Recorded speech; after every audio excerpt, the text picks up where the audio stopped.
Students, your time has come.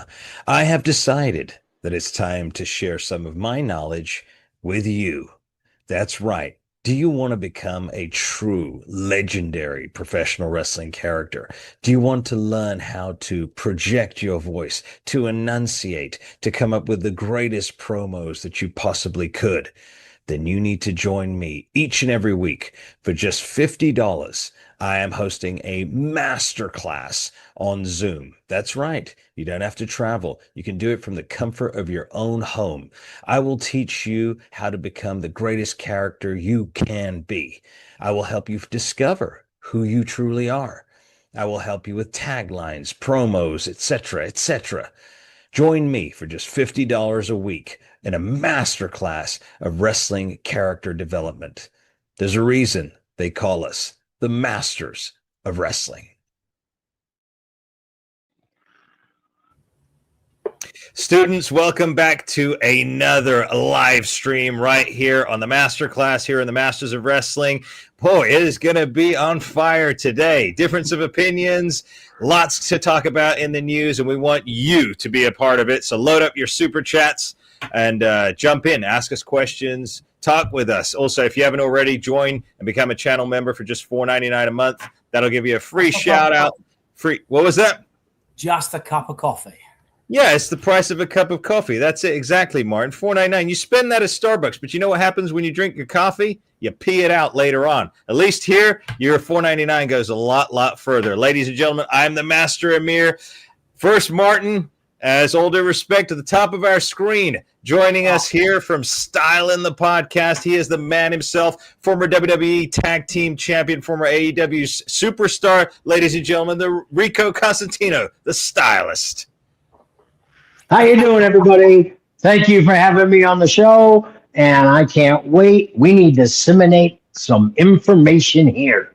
Yes, we do, Rico. And, of course, at the bottom of our screen, one of my tag team partners here on the Masterclass, he is former NXT Tag Team Champion. He is the fixer himself, ladies and gentlemen, Mr. Martin Stone. How you doing, people? Wonderful, Mr. Stone. Wonderful to see you. But before we take Thank you. Hey. Thank you for letting me on your show. Oh, so this is our show. This is our show. This is all our show. We're all part of the Masters of Wrestling here. Before we step any further, I want to give a shout out to my tag team partner up in Canada, the Bodacious Suave, Matthew Jacobs. This week he's going through chemo. We do not forget about the Bodacious Suave. Please keep him in your prayers. He will be back with us next week. Fret not. All right, now we go into it. Gentlemen, I got to be in my bonnet today because I got something, all right?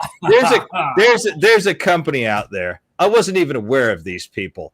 FIGHTFUL Pro Wrestling FIGHTFUL, all right? I never heard of these guys until now, and they really pushed my buttons this week. So FIGHTFUL is a company that started in 2016, okay?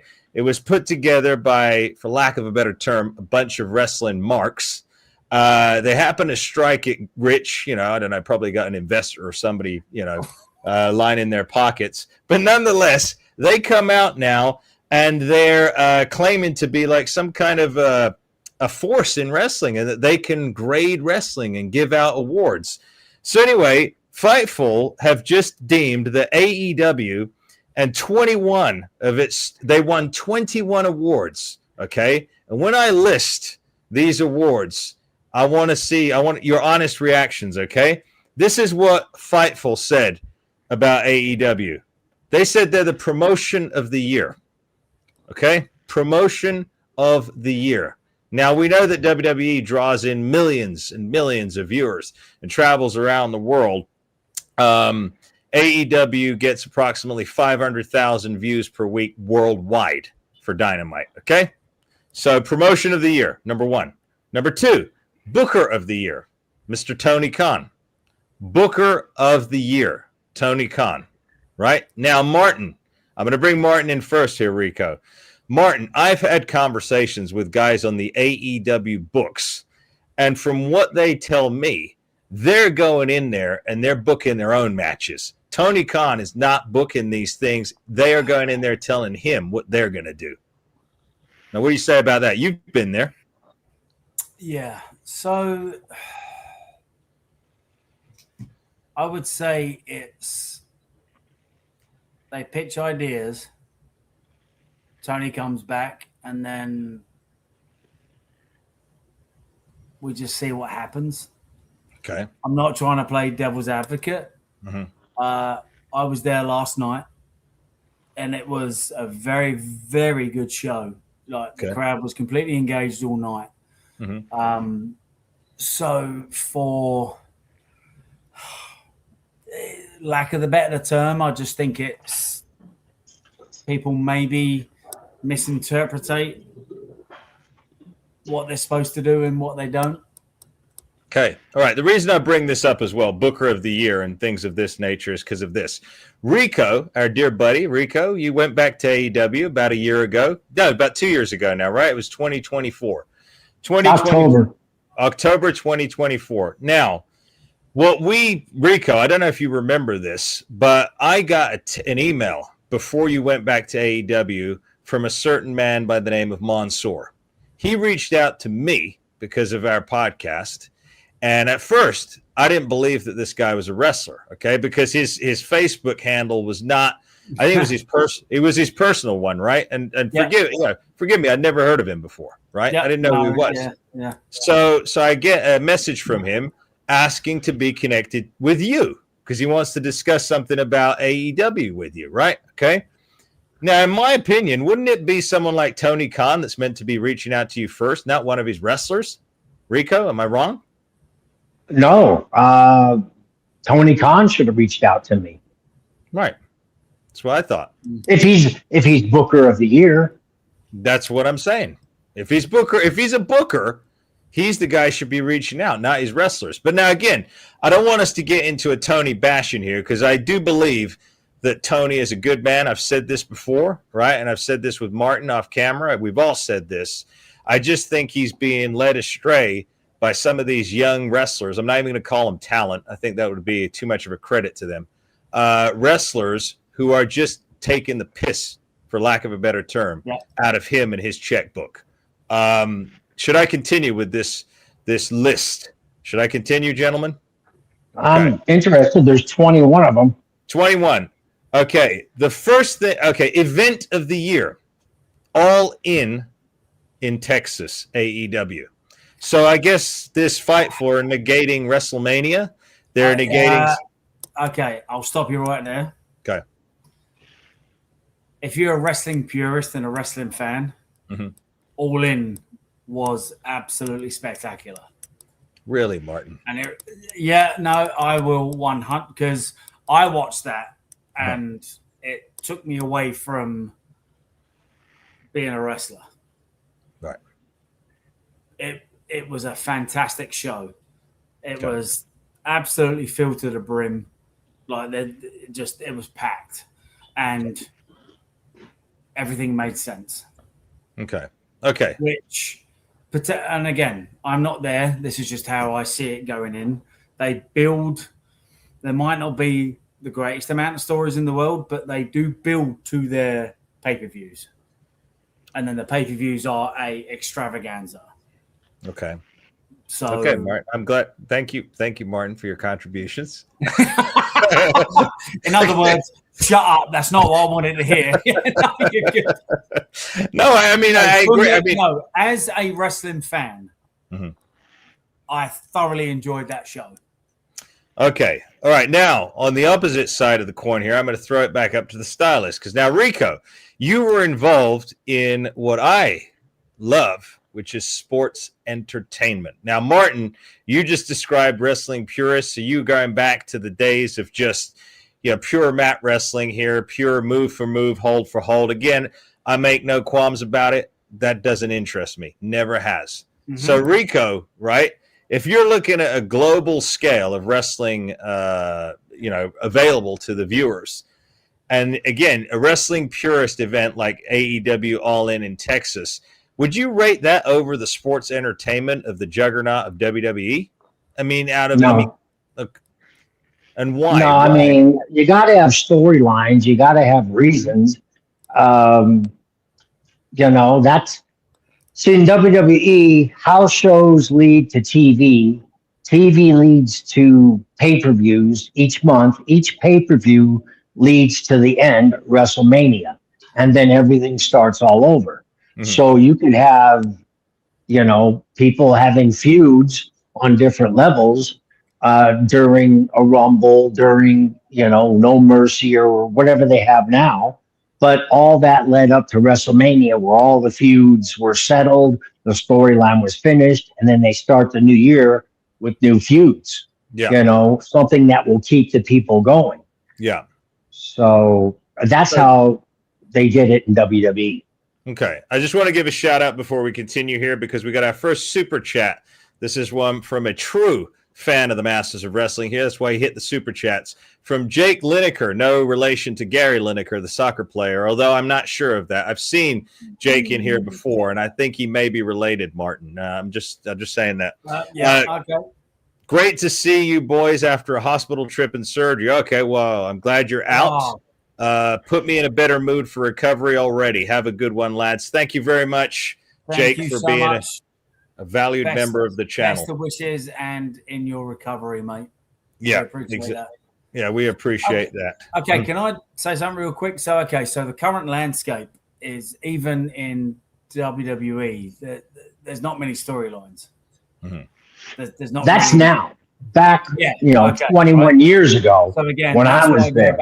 That's why I go back to All In being a great show, because the premium live events, as they're now called, are just matches.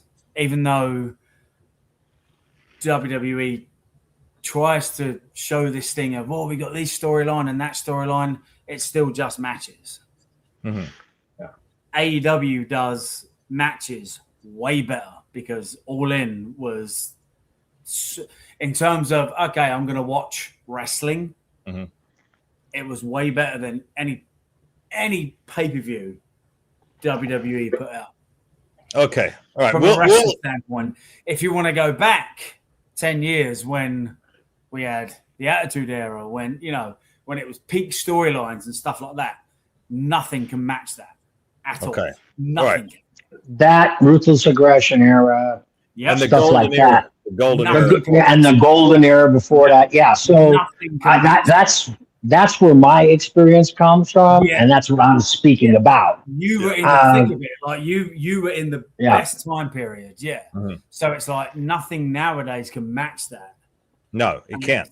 We've got to go back to that. we have to go back to that. We have to desperately in order to save wrestling, because I'm going to get into other news that's come out about TV ratings and whatnot. But I'm going to continue here. Okay, so after the event of the year, what would you think would follow? Okay, so gentlemen, we've had promotion of the year, booker of the year, event of the year. What award do you think? Viewers, what do you think's coming next at the top of their list? They're bringing it down. What do you think should come next after that? Wrestler of the year. Yeah. Okay, all right. Well, here we go. It's not Wrestler of the Year. The first one out the gate is Women's Overall Performer. Not even Wrestler. They call her Performer. A performer. Now. Yes, and it is a lady who I have no love lost for, Toni Storm, whatsoever. Now, Martin, we've talked about this. Now, hold on a minute, Martin. Hold on. Because hold on a minute. Okay. I am a person who truly believes that when you're in a public platform, you need to be a role model. You don't need to be a degenerate like MJF. Now, Toni Storm has done some unquestionable things in the ring, gestures with other women. She cusses. She has a foul mouth. So as far as I'm concerned, somebody like that should be instantly disqualified because they can't be. And first of all, where's the Wrestler of the Year? Why are they saying women's wrestler first? Why? Where's MJF in this list? He's not there.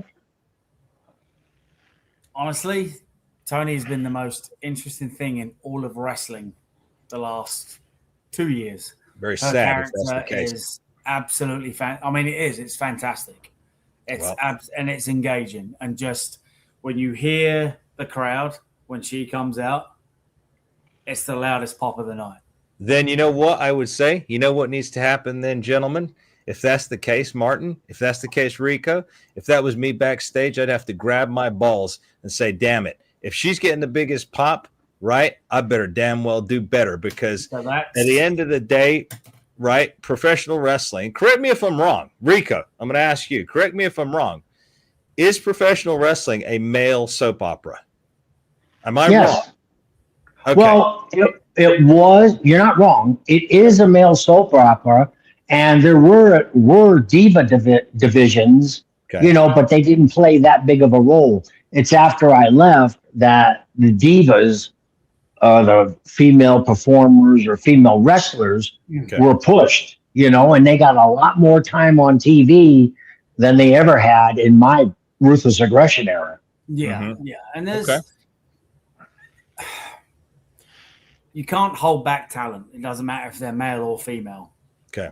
And that and there are some females. Dream rises to the top, and true. But as a male performer in a business that started with male performers, would you not be embarrassed that your company? Because I haven't even got to the rest of these awards, but like half of them are for women. Like the men are very few in these awards. So wouldn't you be embarrassed, right? So that that point, Karen. That's on the talent, on the male talent, being like, okay, how do I top this? Yeah, it's kind of that should be their mindset. That's nothing to do with booking or anything like that. Tony she dips and dives when she starts to, when it starts to crash, she changes course and she comes up with something else, which is a new character arc. And then when that starts to crash, she comes up with something else that is a new character arc. So she keeps herself relevant. She knows how to work. Yes, she reinvents herself. Nothing to do she's awesome. That's nothing to do with her. That's down to if there's guys in the back well, why is she getting pushed? Go put asses in seats. Well, no, I agree with you. And again, in terms of she is the best female wrestler across both promotions, because I don't see females in WWE getting the same reaction as what Tony does. Okay. All right. So now here's my point, and then I'll rest my point after this, gentlemen. Okay. It's like Mr. Becky Lynch himself, Seth Rollins, the man who does not wear the pants. He does not wear the pants in his family, Rico. He does not. Okay. Becky Lynch is above him.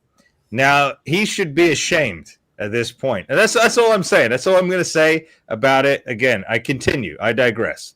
Okay. The next award, Women's Best on Promo. Again, it's back to the women. It's not the male. They choose to put the female first. Toni Storm. Now, again, on this one, gentlemen, I'll give a pass, but not for the cussing and the vulgarity. I'm not going to give her a pass on that. Right.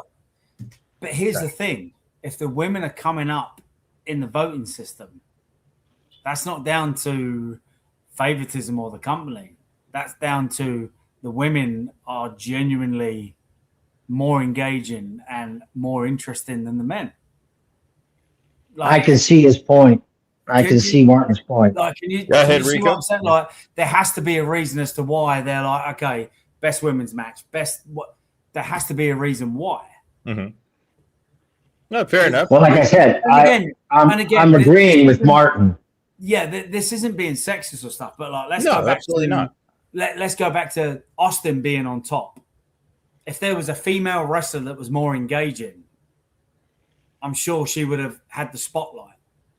But Austin, I don't think Vince would have allowed that. Austin was so engaging, and it was and it was white hot, so you couldn't help but get behind that. Okay, all right. Well, here we go. We're going to keep going here because now there's another award. Okay, Women's Best Individual Promo, Toni Storm. Another award for now. No, but here's the thing. Okay, hold on a second, Rico. You met that little twerp MJF, did you not? When you went to AEW? I might have met him, yeah. Okay, well, he's supposedly been the best talker in wrestling for years. Apparently, this is what I heard until this came out from these marks. So apparently he's the greatest talker in the world. He's not even on this list. It's, again, a female. What does that say about your male contingent in your company? Well, you can go both ways on it. you can say that the males got complacent and the females are now taking the bull by the horns and they're producing more. They're getting more reaction. And you got to, me being unbiased, being in the middle, it sounds like this Tony Storm, who she, as Martin said, keeps reinventing herself. Mm-hmm. That's why The Undertaker has lasted so long, because he always reinvented himself. Mm-hmm. And he always kept himself fresh. Once, I really don't know how long the Stylist character would have lasted. It lasted, a while. But then there would have had a bit of time that I would have to evolve the Stylist character and keep it interesting, because you can't keep going out and doing the same things. Right. Fortunately, Vince took me out of the Stylist character and gave me the Adrian Street homage, right, which made me reinvent myself again as a wrestler. See, so then all of a sudden I went from the Stylist here, and then I went to the Adrian as a face. I was supposed to be a heel, but then as a face, I rose higher. Mm-hmm. Yeah. And I got the audience behind me. I was comedic relief, but I could wrestle, make fun of me with the makeup. And like I said, the announcers were part of it. Rico does this to take you out of your game. And then he throws the martial arts move on you and stuff like that. I haven't seen Tony Storm, but as Martin says, I got to take his word. But if she keeps reinventing herself and the crowd's behind it, of course they're going to push her. No, I agree. I agree with that. I'm just thinking, like, in terms of, okay, I discussed this with Rene Dupree, our dear buddy Rene. He often refers to the WWE as World Women's Entertainment. Yeah. So what I'm saying is, though, but we've seen the results of that, Martin. I believe WWE tried to do an all-women's show a few years back, and the ratings tanked. It was not very popular at all. So I think they canceled it pretty much right away. But at least, okay, to play devil's advocate, at least it was a way to get the girls back into the spotlight and get, again, when you do an all-women's pay-per-view, the spotlight is now on them. So then the fans are going to pick who they want out of that. So then you can go forward with that. Mm-hmm. And then just to, again, Rico, just to go back to Tony, there was a point. So she does like a 1940s, 50s Hollywood actress type gimmick. When it started to go stale, she went back to her old gimmick, went back to her original accent because she's from Australia, and she went back to her original gimmick, but she did it as if she had amnesia.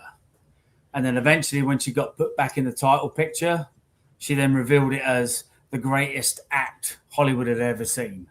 Mm-hmm.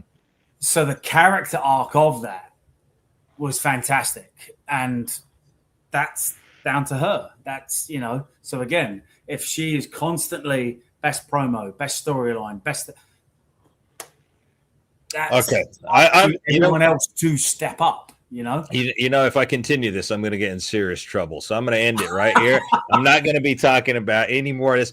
But my thing is this. Like I said, I'm looking at the Mr. Becky Lynch situation. Okay, so his wife's calling awful. Let's be real. She's awful. Yeah, but she's belittling him, making him look like a wuss, right? And I think that it doesn't say much for your company when. As men, and things like that, we have a natural inclination to be a protector, right? Mm-hmm. Okay. So when you allow, it'd be the same to me as like if you have a dangerous situation and you guys are getting mugged and you just push your wife in front of you. That's what I'm saying. So these guys need to step up. They need to grab their balls and go and not just push women out in front of them and say, oh, sure, you guys do all the heavy lifting. You do all the whole work. You carry the company, and we'll just kick back. That's a pathetic squadron of guys. Oh, that's a wimp. That's a spineless person. Exactly. Yeah. That's what I'm saying. That's not on the company. That's just, okay, we have someone who is very talented, who is pitching ideas, who can pull off what she's pitching to a very high standard. Honestly, if I why would you not go with that? But if I was someone like MJF, I'd be damn well embarrassed that she's picking up all these awards and I'm not. So MJF. Well, this is only from one company. Well, it's a mark company. It's a mark company, okay, but this is not. What are you laughing about, Martin? I had to change my angle because my phone was dying. No, he's laughing. He's just laughing because of something else. I don't know. So, I think MJF is an amazing talent. Mm. What I do feel is potentially lacking is it's been the same thing from when he first started to now. Mm. He's living off his laurels. Yeah. That's the only thing I think is, but it's because, I mean, he's a fantastic talker. He really is. Yeah. He's one of those guys that once he starts talking, you can't help but want to listen. Right. But then, is it the same as what he said 2 years ago? Is it the same as what he said 6 months ago? Mm-hmm. So it's hard to point the finger as to whose fault it is, if that makes sense. Because it's like, are creative coming up with stuff, or is he just, no, this is what I'm doing? That I don't know. Okay. I have no idea about that. So I can't say, well, it's this or that or whatever. But again, with Tony, it's constantly changing. So for me, that's a talent going, I'm getting bored doing this. Let's try this. I'm getting bored doing that. Let's try that. Okay. All right. But coming back to this, and we'll put a pin in this, and we got another super chat here from one of our dear loyal viewers here. And of course, all of our channel members, I'm going to give you a shout out, bring your question up, because that's what you get as being part of a channel member for just the price of a cup of coffee. Don't be a coward. Hit the join button and become a channel member today. We've also got plenty of specials coming out in the members only section. And you think we're uncensored here? We're even more uncensored there. So you want to become a channel member because we're yeah, exactly. Our pistols are smoking, on there. But match of the year: Hangman Adam Page against Will Ospreay. Now everybody knows I have no love lost for Will Ospreay whatsoever. I think he's a bland character. I think he's just a guy. He's not a character. He's a guy. And Hangman Adam Page. But the thing that I'm trying to make with this Fightful, right, is Rico. How dangerous is it that you have a company built by marks, a guy whose name is literally Sap, right? And obviously, Martin, when we call people saps in England, we know exactly what they are. Basically a friggin' wet blanket. But anyway, a guy like that putting this information out and people actually taking it serious as if he is a registered what do you would call one of those establishments that really rates things like the Nielsen ratings or something, and that people actually take. How dangerous is that, Rico? Well, and I'm going to bring it back to Meltzer. What qualifications does he have? And from the Wrestling Observer, he just there's no board, there's no committee that does all this voting. It's him, and I was privileged to be on his list of the worst gimmicks ever. He said that about you, that SOB? Yep. Wow. But I had the worst gimmick ever. Okay, let's also say, according to Meltzer, Kurt Angle has never had a 5-star match. Really? So, you know what? This is one of those occasions where I wish our dear buddy Vince Russo was right here with us. Vince understands entertainment. Also, Vince McMahon. I understand entertainment. Wrestling is sports entertainment. I mean, Martin, is this coming back to what you said about All In? If you're going to market yourself as a purist wrestling company, don't masquerade it as sports entertainment. Do away with all the characters. Get rid of them. If you're trying to be a company that's all about technical wrestling, and Rico, what would you say? If you want to be like that, get rid of the entertainment out of it entirely then. Well, yeah. I was, martial arts for real police officer, real bodyguard, and if you want me to go in there and give it my all, I did that. And I proved I could do it in American Gladiators because that was a shoot. Yeah. You know, I went there and I beat everybody in the fall season, became fall champion. Mm-hmm. So I also can shoot with the best of them, and I also can entertain with the best of them. And I am technically sound, or was, you know, in the ring, in my time in the ring. But, you know, if you're going to be like MMA or UFC or something like that, then get rid of the entertainment part and then have people go out there and really try to wrestle. I guarantee the matches would slow down greatly. I think Martin, that's where all this frustration comes from. And again, we've said it, students out there. We're not trying to belittle wrestling here. We're trying to make it better, okay? Because at the end of the day, there's a gaping problem in pro wrestling. I gave the stats the other day. Rico, in 1999, WWF Monday Night Raw drew almost 9 million fans who watched it live around the world. Today, 2.6 million people in the U.S. tune in, and only 400,000 around the rest of the planet tune in to watch it live. That's it. 3 million. 500,000 tune in to watch the AEW Dynamite live. That's it. So that means only 3.5 million people, which used to be almost 16 million in the late 90s, only that amount tunes into wrestling today. That's it. What a drop-off. What a huge drop-off. So, Martin, coming back to what you were saying about the wrestling purists and stuff, that's a niche market. That is a niche market, and they're not going to sell out Wembley Stadium with niche market wrestling.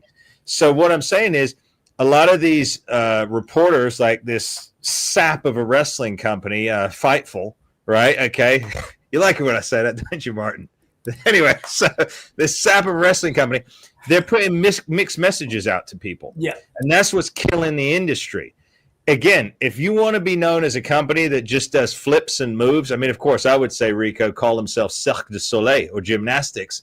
But, you know, if you want to call yourself a pure wrestling company, stop labeling yourself as entertainment. Get rid of your promos. Why do you need them? Because you're not entertainment. You're just purist now. Get rid of it. Don't do any promos. Don't do any vignettes. Don't have any characters. Just have Maxwell Jacob Friedman versus Bob Smith and see who wins. See who can pin each other. See who can do that. Again, that's what I'm saying. It's miscommunication. So when these people are putting out this information, Martin and Rico, they're damaging the rest of them. They're causing the division. They're causing the arguments because they're trying to say AEW.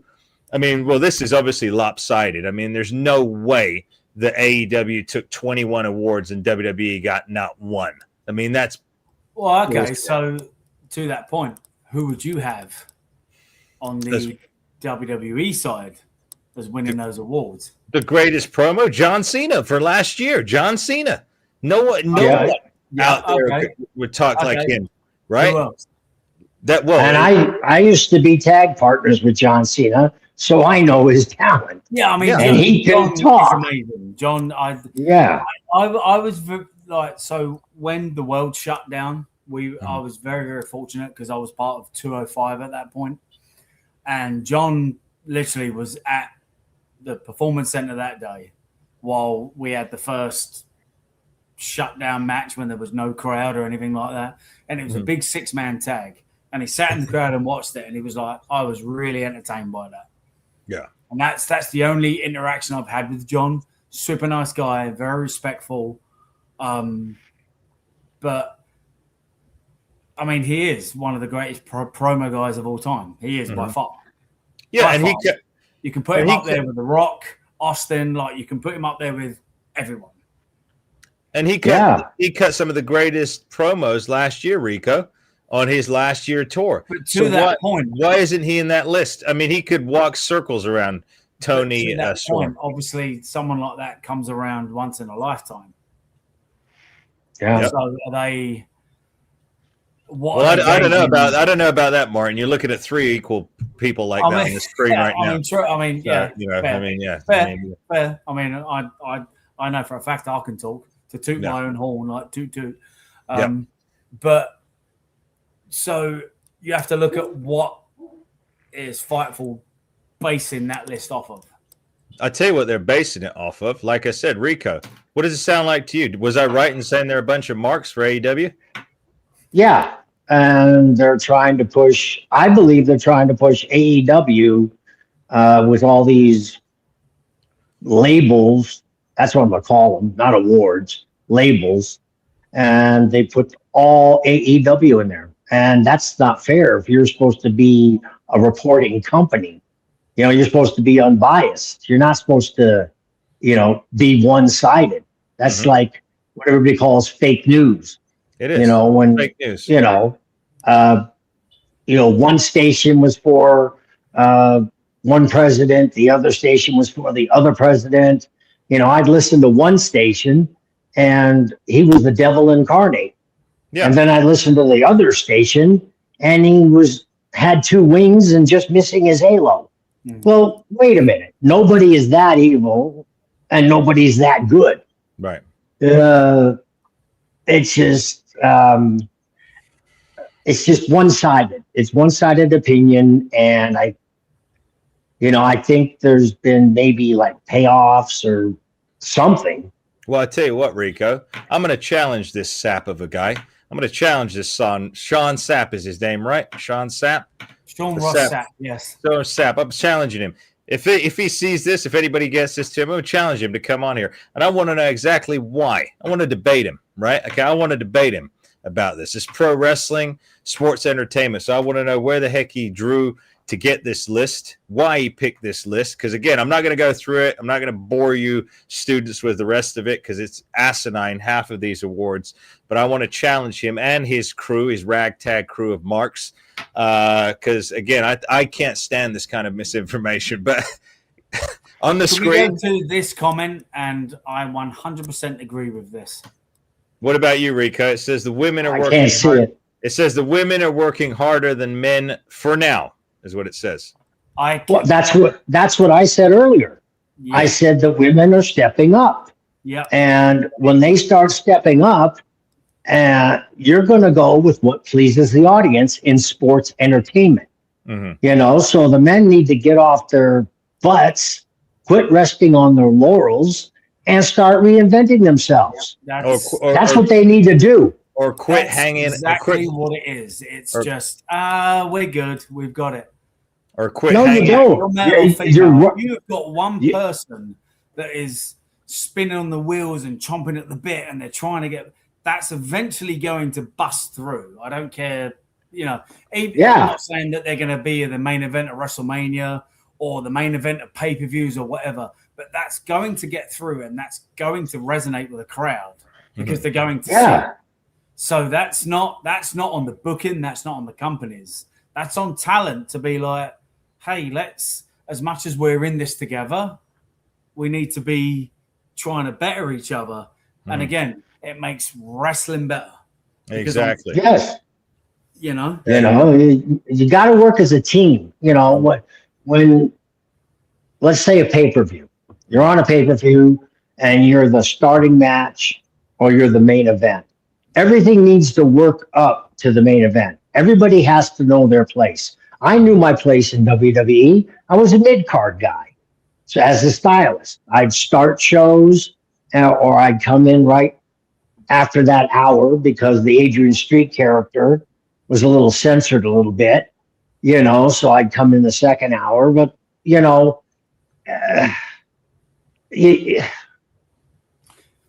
got to lead up. Everybody has to play to the main event, whoever the main event is.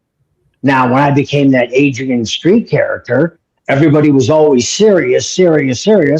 So they sent me and Charlie Haas in there as comic relief so they could take a breath and they get ready for the main event, like Eddie Guerrero and JBL or Undertaker, Mankind, whoever it was. But then they were ready to see that type of match. Yeah. Because we let the audience breathe. You see what I'm saying? Now, when you're the first match, you're starting off the show. You're setting the bar. Okay. Yeah. Okay. I'm going to pick your brain as a talent right now because it's not often I get to do this. Okay. So let's say you are the fourth or fifth match and you have a bunch of matches before that just work for themselves and not for the card. How do you combat that? How do you? It's the agents responsibility to combat that. Okay. Okay. We were always told, so not everybody works the arm. All right, we already seen the arm. Well, We've already seen, so they tell us. And if Ric Flair was on the card, no chops, no chops. No work in the leg. Yeah, of course. Yeah. So then you tell me, who the heck is allowing all these people to do super kicks? I used to do super kicks. You know when I used to do super kicks, Rico? No, I didn't know that. When Shawn Michaels was popular, and when I was a child, when I was a teenager, okay? Because we thought it was fun to go around super kicking. So who in the hell are these guys going around super kicking now, Martin, who are in their mid-30s or 40s, and they think it's cool to just super kick their way through an entire match? What happened to an arm drag takedown? What happened to a headlock? What happened to a camel clutch? What happened to all this stuff, right? Super kick, super kick, super kick. Shawn Michaels put you down with that, right? Nowadays, that was his finisher. Yeah, it was his finish. Yeah. So nowadays, I see guys super kicking, and they stand right back up like it's a damn joke, right? So again, this is something else where maturity and, like you said, raising that bar. Because again, Jake Lineker. So I think he's related to Gary. I'm pretty sure he is. One day he's going to tell us. He's got to be related. Yeah. So Gary Lineker was a star soccer player back in the day, Rico, in UK. So this guy who keeps Jake Lineker, one of our fans here, super kicking. It's just a problem, but I think the guys need to step up to the plate. Bottom line, and they do need to work harder on their craft because it's stop hanging on to women's skirts. Basically, that was an insult back in the day. Someone said that to you, you grabbed your balls real fast and became a man real fast. If someone said that, you can't fault the fans for liking what they like. Mm-hmm. Right. If the fans are getting behind women wrestlers, that's because they're delivering. That's right. That's not a booking thing or anything like that. It's just like they are setting the bar. So you can't say, well, creative hasn't got anything for them. No, just like. Well, I've actually spoken. One chance. You have one chance in this business. You have one chance in this job to try and do whatever you can. Like maximize it. Right. Well, I tell you what, there's one man who does it right, and I'm going to keep tooting his horn, and that's our dear friend Vince Russo. That man understands it. By the way, Rico, after you leave us today, Martin and I are going to be going into a full JCW episode review. One of our dear, loyal supporters, Muhammad, has put together a decent review for us. We're going to read that on the air. We're going to discuss it because that's a company worth talking about right there. Vince Russo, Rico, I'm going to send you a video of his latest episode. Vince Russo is turning a company around. He's producing what you and I love, which is sports entertainment. He's not taking wrestling back to the dark ages. And, we got another, thank you so much. Very welcome super chat right here. I'm going to bring it up on the screen. Thank you so much from JG_AB8233.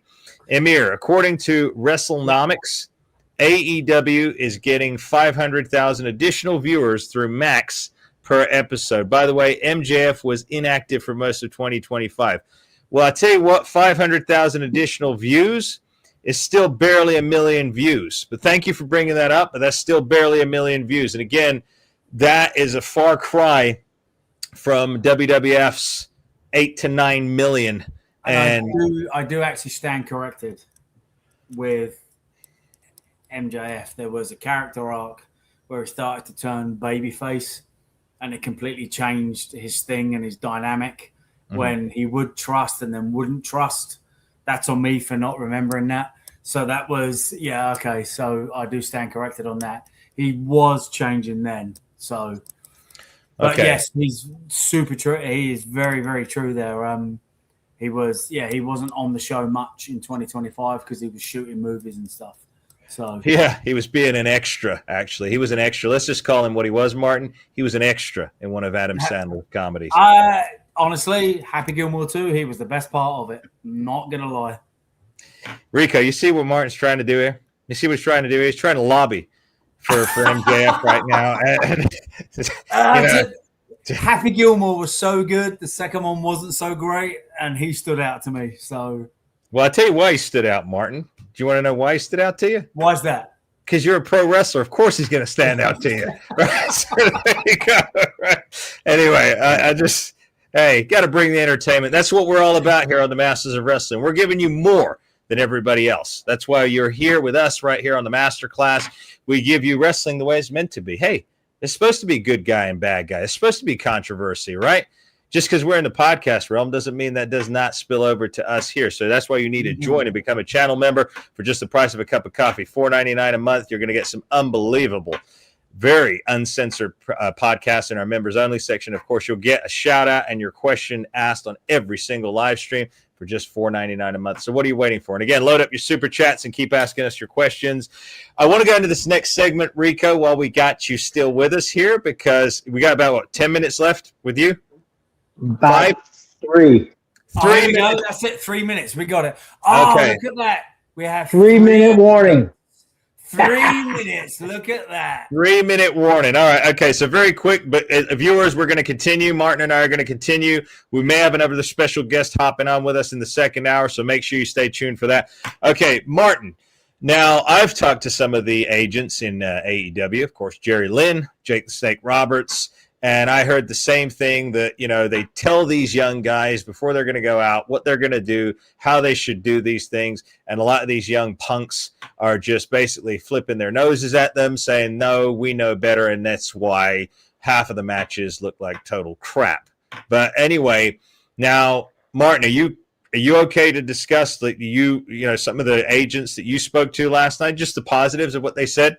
I can talk about my experience last night for sure, yeah. Okay, let's go right into it, and I want to bring Rico in on this. Go ahead, Martin. How did you find the agents?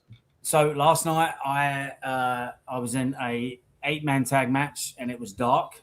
It was the last dark match before the start of the show, and our producer was Jerry Lynn. We had Billy Gunn in the match, so Jerry just literally said to us, please listen to him. There's not really much I can say, but listen to him, whatever he says, go from there. I will give you my critiques after. The match was very successful. The crowd absolutely loved it. It was so much fun.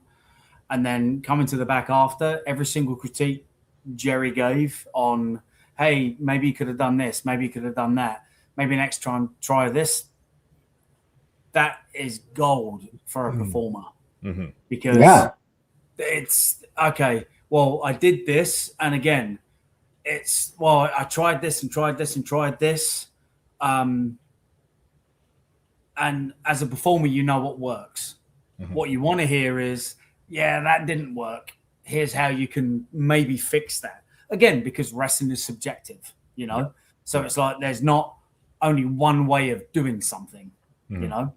So the way that match was handled for me was an absolute blessing. And that's the first time I've worked with Jerry. He was very complimentary of my work, which was absolutely mind-blowing for me because I grew up watching Jerry Lynn. So to know that I was kind of in the right direction and putting the right foot forward, to me, that's, okay, maybe I do know what I'm doing. Right. So, you know, and I am my own worst critique. I never want to know what I've done right. I just want to know what I've done wrong so I can make it better. So to get his feedback and how he worked with me last night, I can't see how that's not relayed to all the talent. Yeah, because obviously at the end of the day, I'm not a guy under contract. Because there's a lot of talent. Just an extra. So for him to take the time that he took with me to explain stuff, I don't see how that's not being done with the rest of the roster that are under contract and getting paid each week. Well, they're not listening, Martin. It's been documented. They're not listening. Now, Rico, when you were in AEW, just very quickly, did you work with an agent backstage before you went out with those two jabroni? My two nemesis is Monster and Mason, MXM. They're still running for me, Rico. They're still running for me. Even from last year's WrestleMania, still running. Rico made them relevant. We had the best tag team agent ever, and it was Billy Gunn. Okay. So we all had our input. Billy Gunn listened to all our input, and He came back about a half hour later, put the whole match together. And we did it, he said. That simple. And it was great. Pops everywhere. Yeah. Especially when you got me. Yeah, I'm going to be a fanboy. That moment when you bumped and then turned into each other, I was just like, this is gold. This is, but again, I bumped in and I was like, here's the thing. So it also now goes back into people were invested in your character, right? All those years ago. So you're not changing the blueprint. Like there's nothing, you didn't do anything spectacular. You bumped into him, did that, and just What baffles my mind, though, gentlemen, is again, Ricos, like you said, if I'm in the presence of a Billy Gunn, if I'm in your presence of you, Paul Roma, somebody like that, and you guys tell me what you think the match should be, unlike some of these young jabronis who look like they just rolled out of bed that have a contract somehow in AEW or other places, I would just say, yes, sir. Okay, perfect. Whatever you say, because until I'm in the position, until I'm a veteran in the game, until I've been in there a good decade or more, and I've really gotten over and I know my craft, I'm not going to question what those legends that have gone before. So, Martin, what do you think it is with these young yuppies that think they know better than these legends? What is it? What's their mental problem? Maybe it's. But before you answer, Martin, I gotta go. I have chores. I got 3 horses, 3 dogs, 15 chickens I gotta take care of. All right, Rico, my man, God bless you. And I will be recording Styling right here on the Masters of Wrestling. Will be out next week. Rico, I will chat with you a little bit later, my friend. All right, Rico, thank you so much. It is always a pleasure, sir. Always. Pleasure is all mine. Thank you. You guys have a great show. Everybody, God bless, and good to see you. Absolutely. So much, God bless you, brother. We'll talk to you in the next one. All right. So, Martin, coming back to that. So, what is it? What is the mental disconnect that these youngsters have? And they just, they don't want to listen. Yeah. Did you experience any of that last night? No, naming names? I saw a few people, but I don't know, like, just okay. Like, but I don't know, I didn't hear the whole conversation. Yeah, so I can't say, they just turned around and said, yeah, bollocks, I'm not fucking doing that. Right. Oh, sorry, excuse me. No worries. Sorry. Yeah. But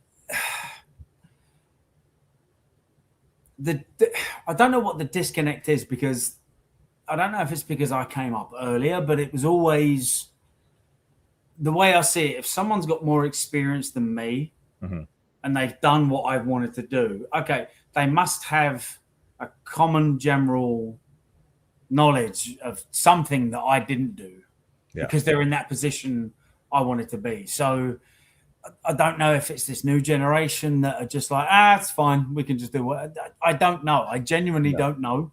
Yeah. I really don't, because it's, again, you can point the finger, but then you also look at some of the new, like the guys that are coming up now, and they're workhorses and they are awesome. And, their matches are fire. Like, so I can't even say, well, they should have done. Like, no, they didn't, because our job as a professional wrestler is to have the fans on their feet, booing, cheering, being indifferent, picking their noses, whatever we're supposed to make them do. Yeah. So I see guys that are in this new style, or whatever you want to call it, and the fans are doing what they're supposed to. So I can't say it's wrong. So unless there's a producer standing out there saying, everybody get on your feet and cheer right now. I've been into some wrestling productions where there are people who do that. I've been there back in NXT when I've seen people going cheer, boo, cheer, boo. Yep, I've seen it. Yep. Where I saw that? Total nonstop assholes. TNA last year.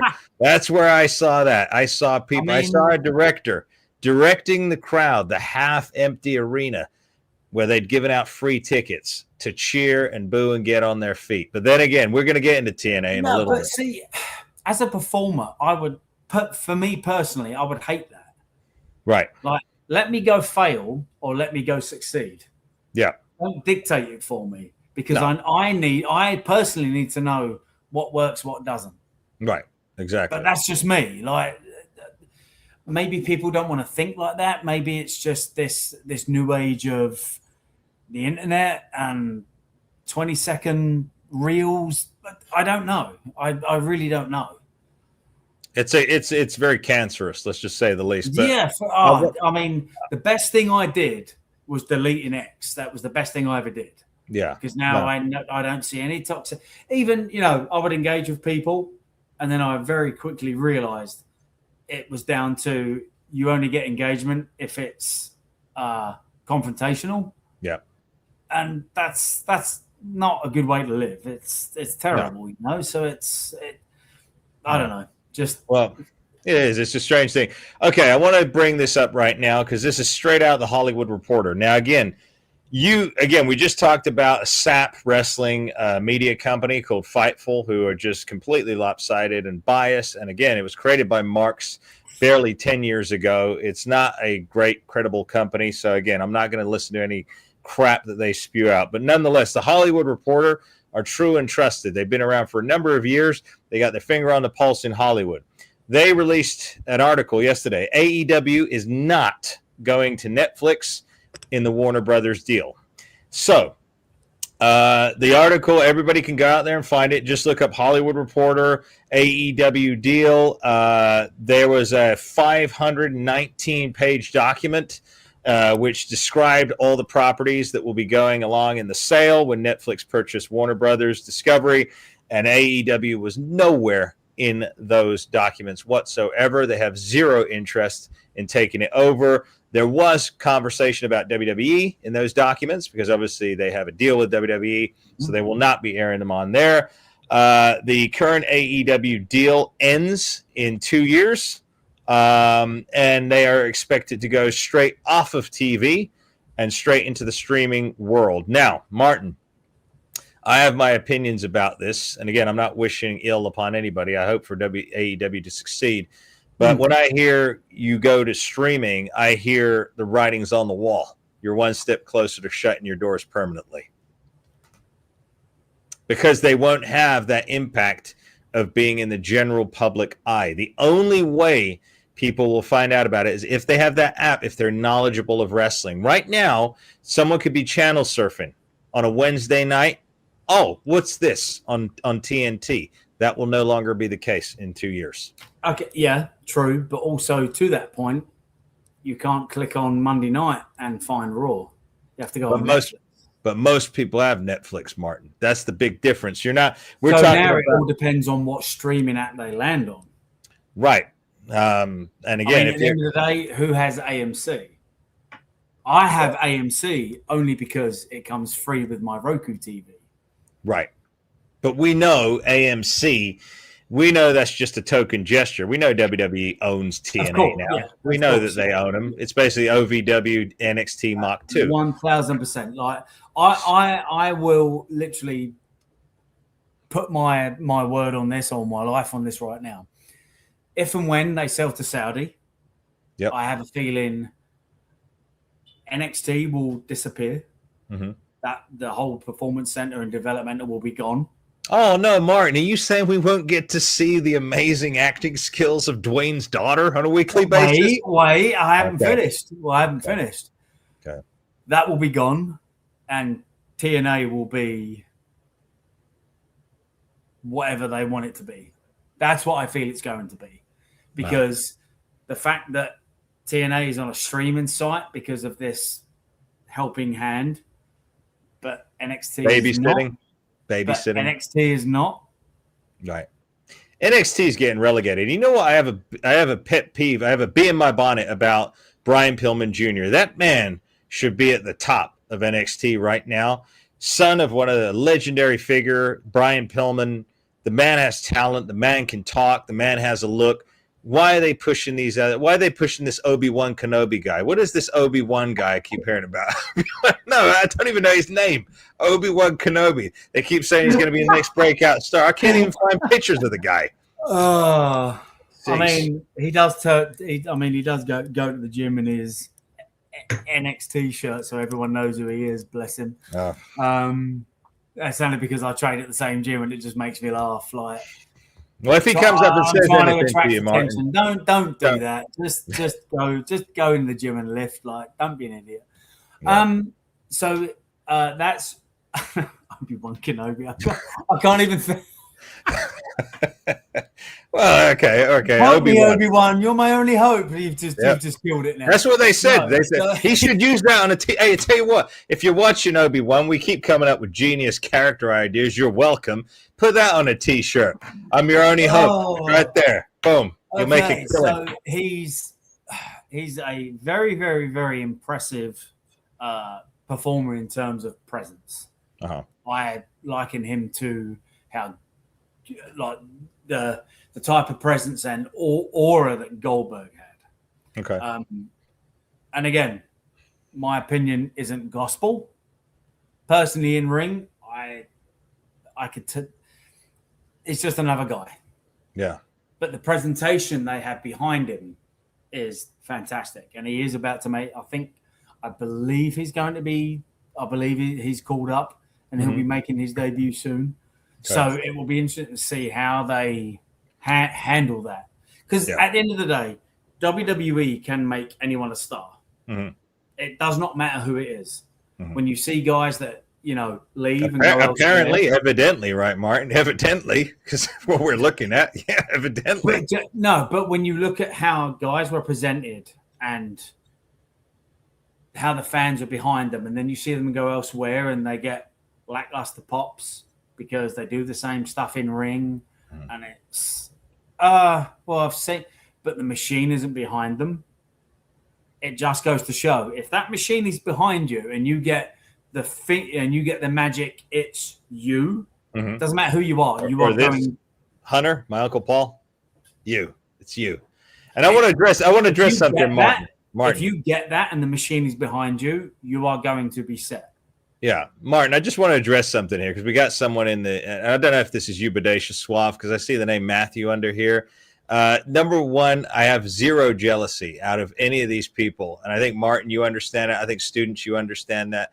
I could care less. All right, the only reason we're saying this is because we care about professional wrestling, and again. Yes, I'm going to be raw. Yes, I'm going to call it the way it is, because at the end of the day, people not calling things the way it is and people sugarcoating things is the reason why almost 11 million plus, 12, 13 million plus wrestling fans dropped off the face of the planet and have not returned over the last 20 years. So yes, I get passionate about what I'm talking about. Jealousy, absolutely not. I could care less because, to be perfectly honest with you, like I said, I don't see many of these guys out there right now, and you know this, Martin. I don't see them as stars whatsoever. I see them as lackluster. They don't put in any friggin' effort or whatnot. And like I said, I've challenged many people here over the past few weeks. I've said, hey, go and grab if you got kids up to the age of 10, sit them down, have them watch Royal Rumble 91, and then have them watch Royal Rumble of last year. And you tell me which one they were more engaged in, or Survivor Series 90 or Survivor Series 89. And you tell me which one they prefer, because I'm guarantee you now the golden era will always come up tops. But anyway, I just wanted to say that, Martin, clear the air here, because, when people say that, it's just, I just want to clarify why we're doing this. Cool. And again, as I always tell people that ask me, how do I get there? This and that. Like, just because it didn't work out for me doesn't mean I wish that everyone would be like, fuck that place and just, no I'm not interested. Go there, go and make as much money as you can. Go and become a star. Yeah. Just because it didn't work out for me it never means that I would stop someone from trying to do that. You just have to be careful and have to realize what wrestling is, Yeah. Yeah, what wrestling is now, like we all want it to be, just amazing and just, can't miss TV every week. It's the backstage stuff that's, Yeah, it is. But coming back to TNA, you sent me an interesting anecdote about TNA because they just had their first show here, and you got a statement from, I guess, one of the executives at TNA, right? So yep, what was funny enough, I found this online. Okay, you found this online, and I'm going to try. I don't know if it was one of the. This was Dave LaGreca. is what I'm Dave LaGreca, is he a wrestling connoisseur or is he an executive? I believe that's one of the guys on Busted Open Radio. Been in, yeah. Okay, so another non-true wrestling entity, just another basically company that was created. I mean, they have Devon, not Devon, sorry, excuse me. They have Bubba and Tommy Dreamer on that show. So I don't know Dave's background. I don't know. So I can't comment on that. Well, this is what he said. AMC, they were over the moon with TNA, he said. I got to speak with an executive, and I asked them. This is what he says. He says he spoke to an executive. No one ever seen this. I said, how important is a basic cable rating? The executive told him, to be honest, by itself, it's meaningless. It means nothing, really. So when TV shows get canceled for poor ratings, it means nothing? Okay, interesting response. He says, people get hung up on that number. And he said, the number means SHIT by itself. Interesting to hear an executive talk like that in the public. What a scumbag. But when you add it with everything else, it is because it's an equation. I don't know. He misspelled something there. They misquoted him. But anyway, it continues. Martin. So he says, it's not a sprint, it's a marathon. And AMC and TNA are looking at this like a marathon, LaGreca said. We can't judge it by 1 week, though criticisms that we heard, I think, are valid. There's going to be growing pains. They have to change those things for the long haul. So he's admitting basically that the first episode tanked because it only had 600,000 views, right? 0.6? Mm-hmm. Right. So do you know what I get from that? Mm-hmm. And this is really sad to admit and say. If everything goes streaming, no one cares if content's good. You know what? It's true. Where are your standards? That's what I'm saying, Martin. You and I have very high standards. To say that just ratings don't matter. Okay, on the grand scheme of things, your average mum, dad, the 3 kids sitting at home and the dog with the white picket fence and the former U.S. Dream. Yeah. Okay, they're not gonna understand TV ratings. No, they just want to be entertained. Right. But for people that do know that, just to say, well, ratings don't matter. We just got to put out whatever. That's sad. You know what? Are we going into a realm and a world of, well, work rate doesn't matter, so we can just put out whatever, and we're going to make people like it. Well, or manipulating them into thinking it's great, like this sap of a company, Fightful Pro. That's right? Sad to hear that. Is very sad. You know what I was thinking as you were saying that? Now it makes me like, did I try too hard? Like, am I wrong for taking pride in, making sure that you seem like, yeah, but you're not. I hate that for talent if they're in that mindset of, well, I hope not. It doesn't matter because it's, it's not live. We're only streaming. It doesn't matter. No, it does matter. It always matters. And I think that's why guys back in the golden era and the ruthless aggression era, most of our dear buddies, the legends here, they took pride in their work. Vince Russo's taken pride in his work. You've seen the incredible leaps and bounds that he's done in JCW in the short time he's been there. Production values, camera angles, everything else, the lighting, the color, everything. He's already leaps. The YouTube channel gets more and more views and more likes and subscriptions every single week. So he's doing something right.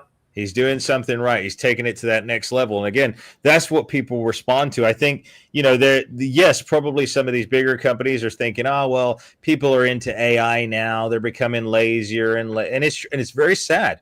And again, you got to pinch yourself and wake up. It's like if you think computers are going to do everything for you, what's the purpose of your life?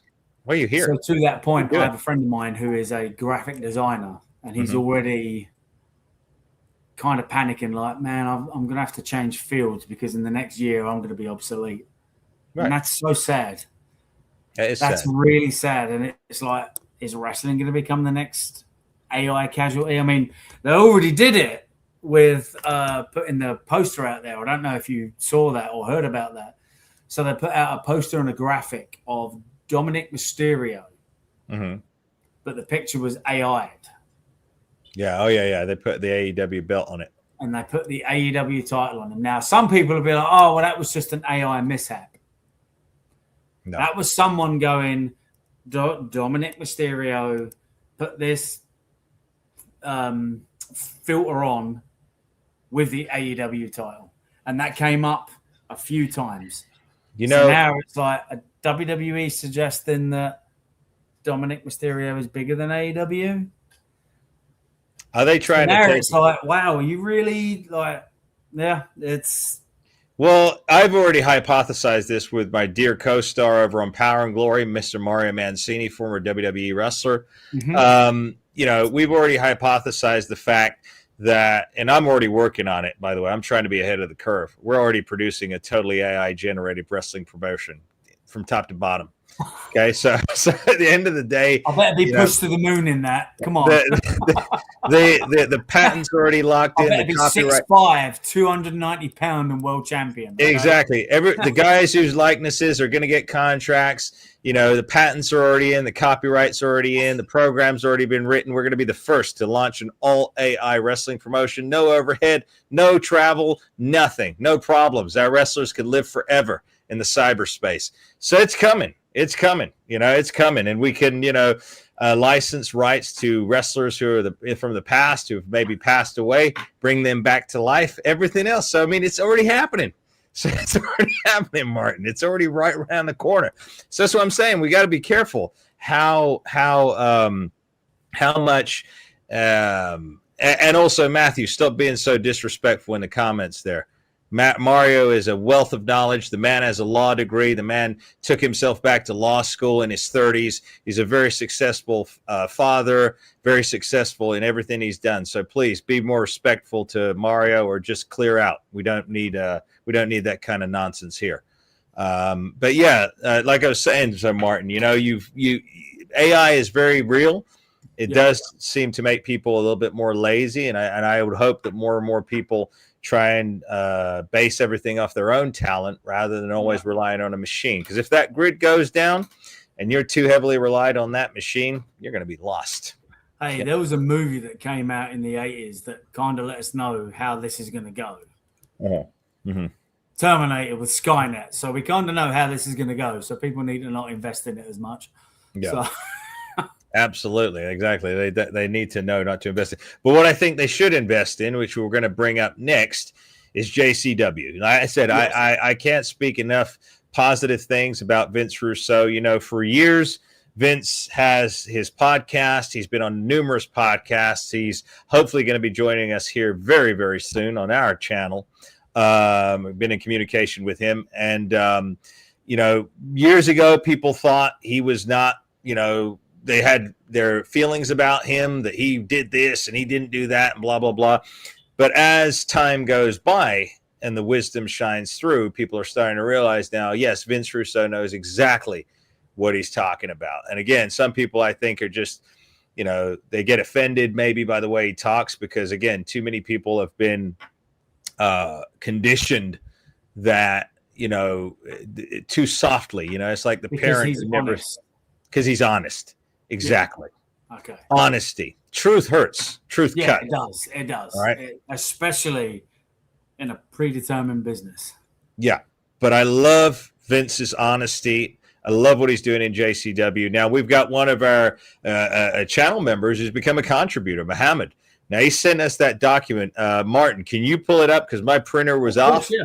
So I sent it to you via email. He's given us a complete rundown of last week's episode of JCW. So we're going to go into a little bit about that. We want to give our props to JCW. Maltz has got a question, and as a channel member for just $4.99 a month he spends, we bring him up on the screen. Amir, have you ever met Ben Hameen? He works with Vince Russo. I think you two would hit it off. Please have him on the show. Well, actually, I do respect the heck out of Ben Hameen. I've heard him on Russo's show.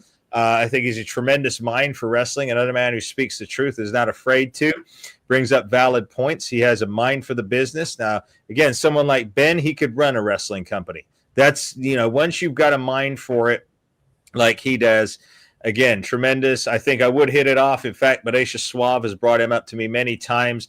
I'm sure that our paths will cross. We will cross paths very, very soon, and I would love to have him on the show with us here to speak some pearls of wisdom to all of our students out here. Again, we're here, Martin and I, but Aisha Suave, Paul Roma, Mario Mancini, Rico Constantino, Simbodi. We're here to help professional wrestling, first and foremost. If we didn't care, we wouldn't be here. All right. So always remember that.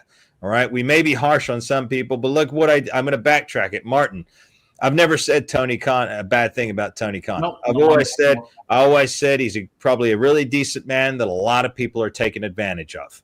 And I know they are because I've heard him. Okay. From the whole vibe I got last night with how, and again, I'm going to compare it to, again, I've been on the main roster when I was on 205.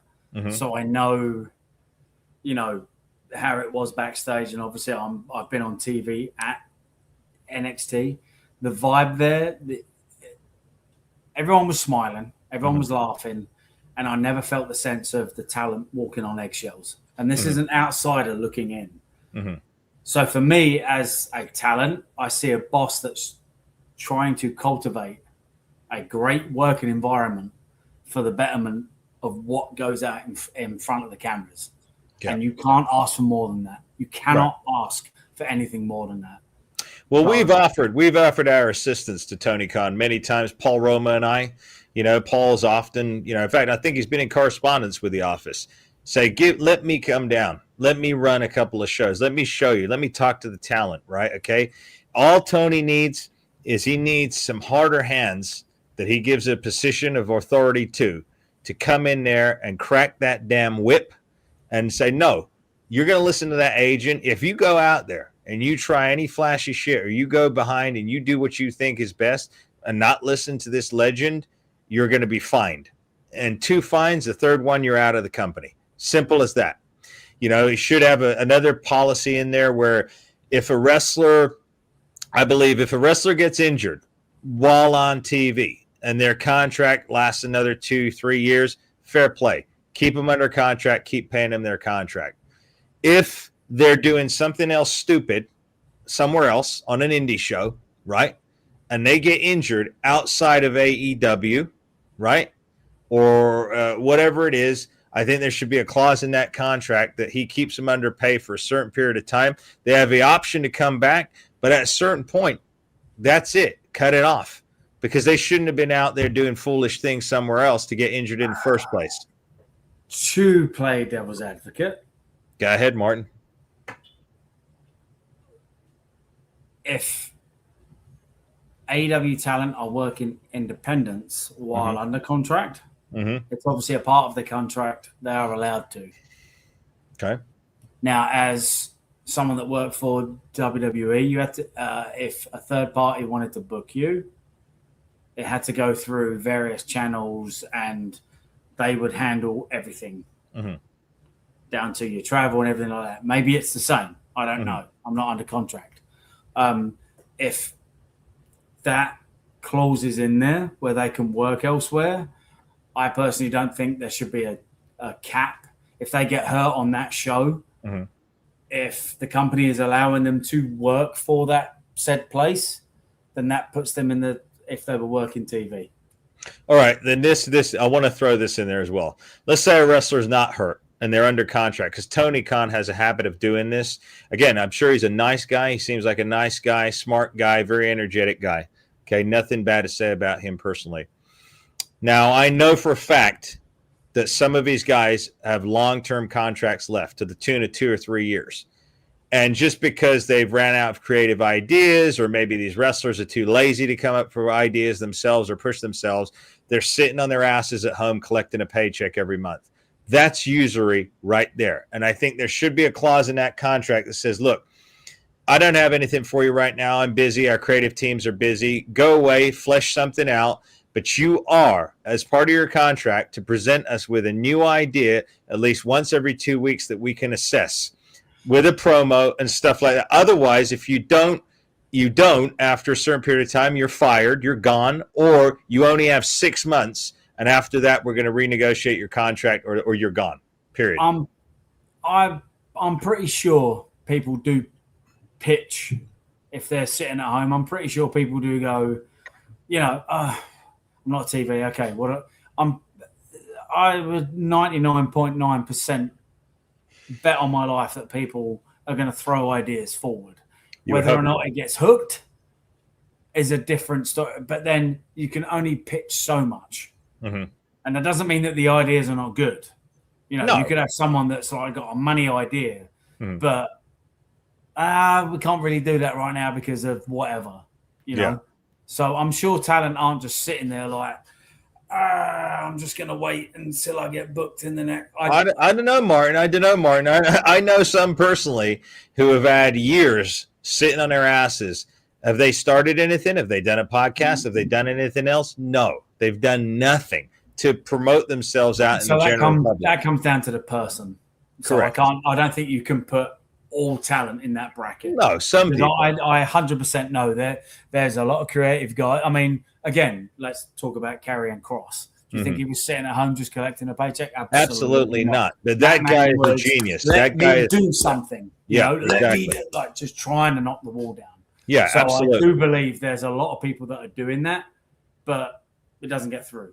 Okay. So, all right. Well, let's go into JCW for a little bit here because we got a little bit of other news as well. So now Maltz, who I just brought up on the screen, is actually Muhammad, who sent us this document. So Maltz, Muhammad, thank you so much for sending this. So Martin, at your leisure, read off what Maltz put, and Muhammad put, and we'll deliberate on that for our viewers here.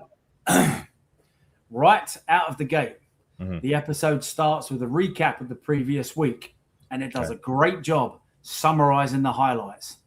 Overall, the show leaned hard into backstage segments and ongoing angles, which kept everything moving. It reminded me a lot of the Attitude Era Raw and those 2000 era WCW Nitro episodes. Okay, so right there, Martin. Right out the gate. That is a recipe for what, Martin? Success. Exactly. Hook at the beginning of the show. Tells you what happened last week to keep anyone new or anyone that forgot up to speed real fast. He doesn't take friggin' 15 minutes to do it. And then he gets straight into the vignette, straight into the backstage, everything. It's very raw. Okay, what else is Muhammad saying on this? Okay, and the next segment was a Ken Anderson and James Storm brawl. Two well-known names. Very well-known names. Very smart. I have worked James Storm, So I've never had the pleasure of meeting Ken Anderson, but anyway, we go to Ken Anderson tries to apologize to James Storm, but it immediately turns into a backstage fight that spills into the arena and ends with Anderson standing tall after belt, weapon shots, and his finisher. It had familiar characters from the peak TNA days, and I enjoyed the subtleties of continuing the Anderson Storm story in a way that feels less common today. Now that right there, Martin, is Karen. If it's still that segment. Yep. I also like that Anderson wore street clothes in a street fight. It reminded me of the Shawn Michaels Edge street fight back in 2005. Great touch. And thankfully, it wasn't a bloodbath or full of dangerous bumps, just gritty, heated, and believable. Wow. Yes. Perfect. It drives me insane when people would come to the ring to cut a promo in a heated face-off and they're wearing spandex. Yeah, very true. Very true. No, not even real. Just you've taken me out of it. Yeah. You've taken me out of it. And the fact that he is talking about it being gritty, wrestling doesn't need to be pretty. It needs to be ugly. It needs to be a schmoz of just everything thrown at the wall. It doesn't need to be polished, choreographed. Right. It doesn't need to be a dance. Exactly. Because when you're in a real fight, it's not polished. It's not. Yeah. It's like fists are flying, teeth are being busted out, people are being bit and spit on, and it's not. Well, what I saw. You know what I saw the other day, just to pivot, and then you can get back into that, Martin. Royal Rumble 91 just dropped on the WWE Vault. So, of course, I'm going to watch it. It's been a while since I watched it. So every time an entrant comes in, you know what they do? They run to the ring. They can't wait to get in there. Unless they were a coward. They take the time. To try and win the match. Exactly. Anyway. Martin, back to Don't even get me started on the Rumble. Okay. Back to the JCW review. JCW, here we go. The big talking segment thread continues with Big Al and her accusations involving Vince Russo, plus the infamous something in the bag bit. Oh, yeah. I personally enjoyed it. It was different, which is what's missing in this day and age of professional wrestling. Exactly. You know what? The 2 paragraphs. Hooked. 2 paragraphs. Right. This is what wrestling is supposed to do. Yeah. Wanting you to see more. What happens next? Right. Yeah. Okay. And that storyline is brilliant, by the way. It's almost like in the storyline, Vince Russo's trying to make moves on her. It's very great. It's very great. And again, but we live in that day and age of the Me Too movement and the cancel culture of guys do creep on girls. It happens. Perfect. It happens every day. Every day. Continue, he then goes on to say, I also love the Big Vito segments with Yabo and Ruffo, Jasmine St. Clair, Barnabas, and the Zombies. I'll admit, I only recently started watching JCW, and then in parentheses, because of Vince Russo. So I'm still learning the full background of some characters, but I'm very familiar with Big Vito and Jasmine. I'm not too crazy about the clowns yet, but it's different, and it will probably grow on me.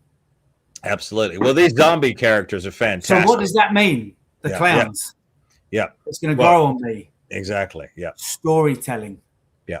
There's going to be a final destination to those characters. Yeah. Exactly. So, Mr. Russo, if you're watching, you're just a genius. That's all I'm going to say straight off the bat. This is, Thank you for making wrestling. I've watched this show and I really enjoyed it, but hearing someone break it down like this gives it a whole different level, and I'm like, it does. We're creating JCW fans right now as we speak, Martin. So continue with the review. Barnabas also reminded me of James Mitchell. Very similar vibe and mannerisms. Great acting. The Zombies, the Outbreak, were interesting and unique. This is the first time I've ever seen zombies portrayed in wrestling. Very true. Except for the abysmal whatever the match was at Halloween Havoc, when the zombies come up from underneath the ring and dragged Dexter Loomis or whoever it was underneath the ring, and it wasn't good. Yeah. But the way those guys are working those gimmicks is absolutely fantastic. It really is. They really are. Right. Okay, so next we go to the Outbreak in Russo's office. Later, Barnabas and the Outbreak confront Russo in his office about Vito's involvement in their title situation. Russo shuts down the idea of a rematch, parentheses, since the champs already wrestled, and Barnabas anonymously pivots to feasting with the Outbreak. What he liked here is Russo wasn't all over the show. The spotlight stayed on the talent. Yeah, oh, yes, indeed. Yeah, indeed. Exactly. Very, very smart. Yeah, he does that very, very well. And again, that's a very good trait for a producer, a showrunner, essentially. Yeah. The guy who's writing the show. You don't have to be the central focus of attention. Well, none of the wrestlers do. None of them ever do. That's the whole point. Yeah. Okay, and then we go to Jeeves versus Stephen Flo. Okay. Which is hilarious, because that song hilarious. It's awesome. It's so Stephen Flo. Awesome, yeah. And then in parentheses it says ring rack stipulation. He's got a manager. He's got a manager with him. Yeah, ring rack. Okay. So that's right. Yes. Which what ring rats meant back in the day, right? Yeah. So I think I believe she wrestles on the independent circuit as Black Dahlia. Okay. In JCW, she's known as Ring Rat. Okay. This was more angle-driven than match-driven. Flo gets the win, but the bigger takeaway is the awkward tension around Caleb Conley. Shout out to Caleb. Absolutely love that man to death. Good friend of mine. Really, really good talent. Jeeves and the Ring Rat situation. I really like Stephen Flo's grunge character. It feels like a fun play on 90s Even Flow vibes, and it will land for fans like me. There you go. So those millions of fans that WWE have lost over the years, he has literally just alluded to the fact, well, I grew up in that era. And it's coming back. And you've got one guy that's Yep, come back in. One of the lost. So what we've been talking about, this whole thing, stories. We're not trying to bury wrestling promotions. We want wrestling to be great again. We want it to be the forefront of entertainment. When it was must-see TV, when kids would go into school and be like, "Do you see what DX did to the Nation of Domination last night? Oh my God, I can't believe it! Suck it!" And we want that back again. And the fact that someone is, I don't know how old you are, my good man, but let's assume late, mid 30s, probably for the time period, has literally just said it's reeled him back in. Yep. That's what we're talking about right here. Again, ladies and gentlemen, students of the game, our game, not my Uncle Paul's. That's what we're trying to do here. We're trying to reel back in the wrestling fans. We're trying to push that narrative out there so we can bring some of those fans back and again, but continue with JCW. This is fantastic, Martin. And again, this is great. The Ring Rat name is hilarious. Only true wrestling fans will get that reference. I also like the stipulation. It felt original, unique, and had that classic Russo energy. Yeah. It reminded me of things like the Reverse Battle Royal and TNA. A bit wonky, but wrestling is far too polished nowadays. You just said it. And it doesn't hurt to have some originality behind it. Exactly. Okay, I'm just going to flat out say this dude should be writing. For someone. This dude, this is... Well, Muhammad is writing for us. He's going to be a huge contributor here. I've even had discussions with him about we may even do a special segment. He brought that up to me where he may even just come on for a segment on our live streams, and he'll take the lead of the JCW review, and we'll come in and discuss it with him. So we may be giving him a segment soon. That's what happens here on the Masters of Wrestling. This is a family. You don't just hit that join and become a channel member for nothing. There's plenty of other perks that come along with it. We're starting a revolution here, right? This is a pro wrestling revolution. People listening, watching, this isn't an us versus them. This is how do we make wrestling great again? Exactly. How do we bring it back to its forefront, the glory days, just when I was a fan growing up, when I was a young kid, when I was 6 or 7 and I first got mesmerized, and then as I got older and then I got pulled back in, how do we get back to that? That's what this channel was about. Yep, exactly. That's exactly what it's about. That's what Martin and I are about when we work out there in the circuit. That's what our intentions are. Our intentions are to entertain each and every one of you, make that a memorable occasion, not just a spot fest, not just, it's something that you're going to carry away and remember. And when you meet us outside of it, we're going to treat you like, true gentlemen. We're going to treat you very kindly. We're going to sign your autographs, take time with you, et cetera, et cetera. And we're not going to cuss and we're not going to hit you either, like some of these wrestlers do. Anyway, continue, Martin. Okay, and then we get to side note. I highly recommend watching the JCW post show with Matt Davis and the Ring Rat. She has a really emotional backstory that's worth hearing. I'm definitely a fan of hers after watching that. Okay.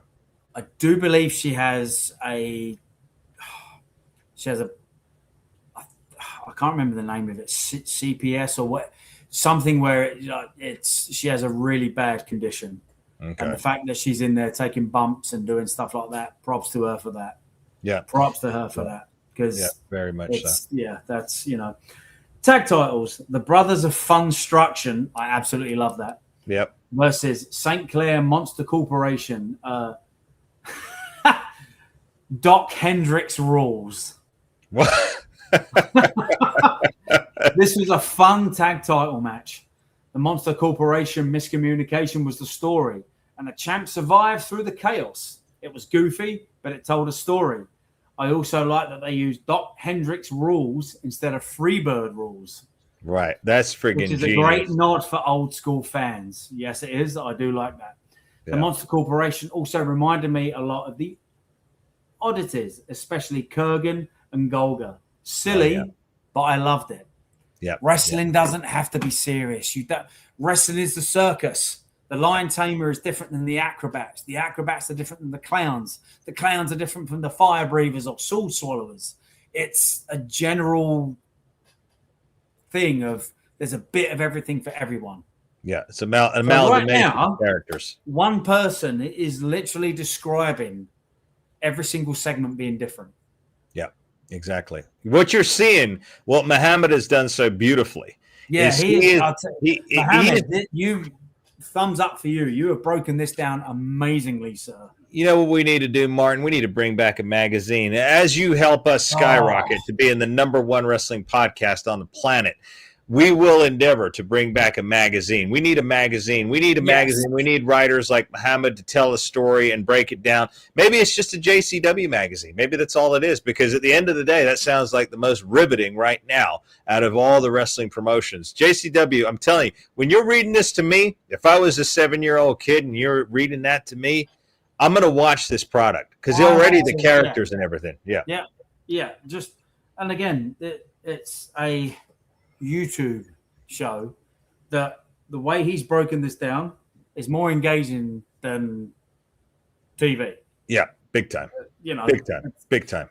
It's, again, who's behind the helm? I can't say anything else. I cannot say anything else. Who's behind the helm right now? Vince Russo. Okay, absolutely. So after that, we get to dog collar match: Big Al versus Haley J. For anyone that's unsure who Haley J is, she was the female wrestler that was spotlighted on the Netflix show The Wrestlers, which was a documentary-based event on OVW. Okay, this was wild and showed Big Al's acting chops and character work. I really like her, and I think she's got a great future.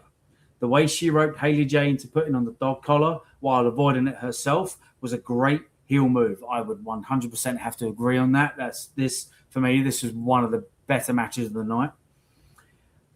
Having Danny Moe interfere to help Haley J also furthers the story and gives a hook to watch next week's episode.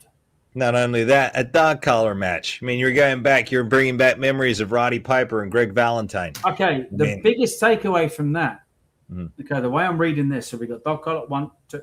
So there is 2 more matches before the main event. The main event should always obviously hook you in to watch, to tune in to what's going on next. Yeah. And now we have a guy. How many matches have you got so far? Because I know WWE only has about 4 matches on. We only have 4. So we have. Where are we? We have. It's about 4 or 5 already, right? We have 1, 2, 3, 4. I'm just about to get onto the 5th match. And it's only an hour and 10-minute show. Yep. And they got segments and flashbacks. Segments and promos and advertisements and everything like that, Wow. Brilliant. But what I love about this is that the main event is obviously what brings you back. Mm-hmm. We now have a fan that is watching the show that is hooked to want to come back to watch before the main event. Yeah. And that, I feel, was pivotal back in the day. Yeah, for sure. Like, if you go back and look at the mid-card in the 2000s of WWF, you had performers that had been wrestling 20-plus years. Yeah. Wow. And that was your mid-card. So you had guys that could tell stories, could work a crowd, had been all over the world, were well-traveled. And they weren't even the featured stars of the show. That's incredible. That is incredible. So... there we go. You know what? Honestly, going back to that episode of Monday Night Raw I watched very quickly, the Stranger Things episode, I tried to get through it just to do research, but I couldn't even watch it. I had to turn it off during the Rhea Ripley tag team I'm match. a huge fan of Stranger Things. I still haven't watched the whole thing because I've heard so many conflicting stories about it, and every part of me wants to watch it, but then every part of me doesn't because I love what they've done so far. Okay. And I kind of don't want to be let down by it. So I'm still torn in between. Yeah. Okay, so for political reasons, I know that some of the actors wouldn't have been on the show, which is fine. Yeah. But why did they not do a pre-tape? Again, this was just me watching it. Just a pre-tape. So obviously in the actual show, you had that one part where they're all standing there waiting to go into the upside down, and they look at each other and they're like, are we doing this? Do we? And they have that moment of doubt, and then it pans into like the ups. Yeah. Why did they not just film something like that? Are we going to do this tonight? Yeah. Yeah. And then it turns into the building for Raw. Yeah. Then the music hits. Then they bring in they could have literally brought them in with backstage segments and linked Stranger Things into the show without the actors being there. Easily. It was such a letdown. It was like I wouldn't even say the set was great. Like everyone's like, "Oh, the set was amazing." It was a bus and like a couple of twigs. Well, it was amazing. That's how I saw it. I didn't think it was good. It was amazing to fans because most of the entrances in these day and age have been subpar. This is not Bash at the Beach. Remember that entrance? That was great, right? Yeah. Halloween Havoc was great back in WCW. But I think that was it. But Martin, let's go back to JCW. Sorry, I want to keep our area. I apologize about that. No worries. Okay. Oh, hang on a minute. So we're going to get back to the JCW review of last week's episode. Dog collar match. Okay. JCW American title, which is the best of 3 falls match. Okay, so this is your wrestling match on the card. Right. Yeah. Okay? So the way the whole card has been structured right now is character, work rate, character. Now we're really going to get into the thick of it. Okay. Yeah. So you have Ninja Mac, who is a very exceptional talent, very, very good.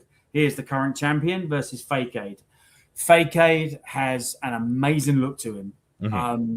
It reminds me a lot of, God rest his soul, Jay Briscoe with the dreads and stuff like that. He's very, very colorful, whereas Jay was very, camo, boom, boom, boom. The Briscoe brothers are, again, one of the greatest tag teams of all time. Yeah. So for me to be brought in by that's a very, very big credit to Fake-Aid. And again, this is going on look. Mm-hmm.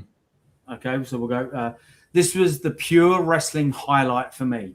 The Ninja versus Ninja presentation is corny in the best way. Mm-hmm. And once they got going, it turned into fast-paced, creative offense. Ninja Mac takes it, and I'm interested in the rest of the series. The moves these two were pulling off were phenomenal. It had a bit of a Ring of Honor feel with a mutual respect, and I personally think Fake-Aid is destined for greatness. Even the way he stretches his back and neck right before the bell rings. Great little detail. Yeah. So all he's doing is warming up, and that's hooked somebody in. Yeah. It's the little things in between. The little things in between mean the most. Exactly. And it's little things like that you wouldn't. And again, maybe Fake-Aid was aware of that. Maybe he wasn't. Maybe he just did it. Yeah. But whatever he did, boom, hooked. Well, Brett used to do that. Remember, he used to do that to his neck, and he used to twitch. And because, again, it just leads you in. It's just a little character thing that most of the other people don't do. But again, you're talking about your athleticism. So now, for someone like me, who I've been very blunt, I'm into sports entertainment. Now I can handle watching that amidst another card where you've given me what I already want, which is character work and vignettes and promos. Now I can handle one match or two like that, but I can't handle it if it's the entire way through. I'm not interested. So students, what we are talking about right now, what is happening? Build, fireworks. Mm-hmm. Build, bigger fireworks. Yeah, exactly. That's wrestling storytelling. That's it right there. That's it. Okay. Let's go back to the JCW review. This was amazing. Now we get to Mosh Pit Funk versus Madman Pondo. Great names. Yeah. Mosh Pit. Yeah, that is a great name. Yeah. Short, chaotic, chair heavy. I like the Terry Funk attire Mosh Pit had on. A nice tribute to a legend. And seeing Vampiro is never a bad thing. He's an icon. Cannot agree more. You need these matches that are short, sharp shock. Yeah. And just that could have been an enhancement match. It could have been a squash match. It could have been whatever. Mm-hmm. But the fact that it's chair heavy, I'm assuming they went in there and started swinging chairs at each other. Again, there's a place. There's a place for it. God bless them for being able to do that. I hate taking chair shots. Mm-hmm. So props to them for being able to do it and whatever this was, So that's great. That was one match I didn't catch. Okay. Because I do know I saw the best of 3 match, which was absolutely fantastic. And then the next match I saw was the main, so I missed that. So I will go back and watch that just so I can actually give my critique on that. Yeah. And then the main event, Caleb Conley versus Kerry Morton. Okay. Kerry Morton needs no introduction. The son, second generation from Ricky Morton. Yeah. Kerry is an absolute class act, an absolute gentleman. and a very, very good worker. I've seen him work babyface, and I've seen him work heel, and he can do both equally as good. Mm-hmm. I tend to prefer him as a heel because there's just that snarky little side of him that comes out. Yeah. And as a performer, I see that, and he has fun with it, leaning into that. Oh yeah, he does. So yeah, and again in parentheses, Macross involvement. Mm-hmm. Heel versus heel can be tricky, but they pulled it off fine. And again, this is a fan writing this. This isn't us students. Right. This isn't us writing this. Right. Kerry Moulton has an outstanding future in this business. He's got the mannerisms down perfectly and carries himself like a second-generation guy. He does. Kind of gets the win after Matt Cross shows up. Russo's influence has never been only about what happens between the ropes, but I thought this worked as a main event. Yeah. His final verdict. This is key right here in this opening sentence. For a new viewer and a lapsed fan like myself, I give this episode 8.5 out of 10. That is incredibly high. I wasn't too fond of the gratuitous cursing, especially the F word. Well, we've talked about that. Yep. I think they should tone that down a bit if they want to appeal to families and grow the audience. Mm-hmm. But I really love the continuous segments and threads woven throughout the episode. It gives the viewer a reason to come back and watch again. Exactly. Also, the show looked better visually. It feels like they've cleaned up the aesthetics of the arena, hidden the tarp more effectively, and improved the lighting, which gives it a more professional look. Mm-hmm. Absolutely brilliant. I couldn't have said it better. Thank you, Mohammed. Thank you, Mohammed. Thank you so much. That was an absolute pleasure to read. And yeah, that was absolutely fantastic, my good man. Thank you so much.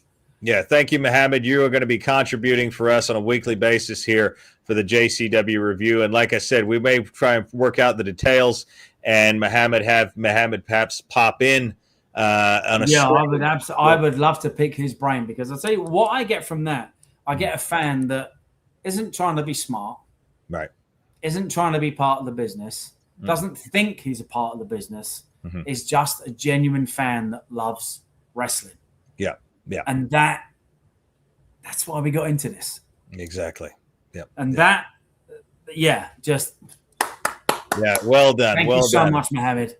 Well done, Mohammed. We really appreciate that. Like I said, the Masters of Wrestling is just opening up. We're creating a family here, and this is a family who are really, pushing to see wrestling return to greatness. And I think that just summed it up right there. We've been saying all along about JCW. Vince Russo, his creativity, and it's showing out. Like again, a lost viewer coming back into the fray now and watching this and being hooked by it, and even just reading it hooks you.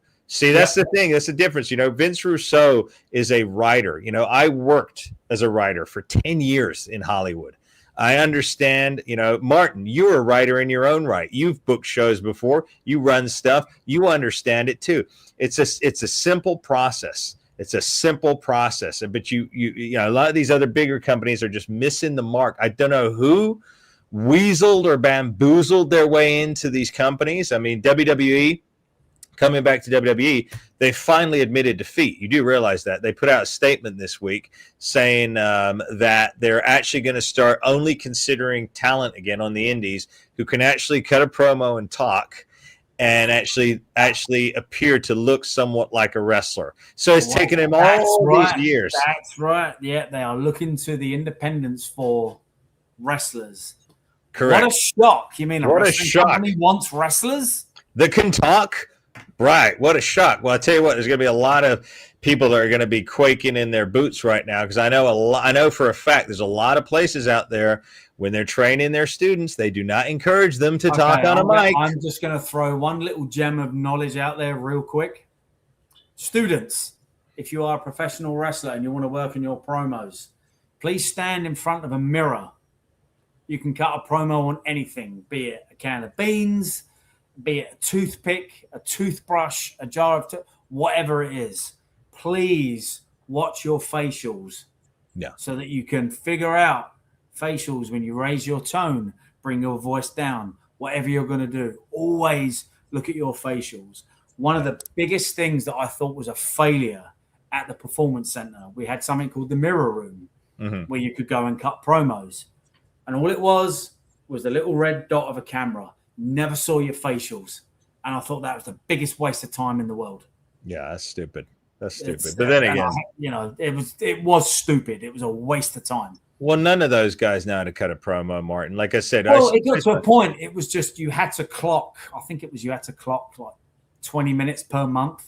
And there were guys that would go in there and just sit there in front of the camera and eat cereal. What? But because they clocked their 20 minutes, nothing was said.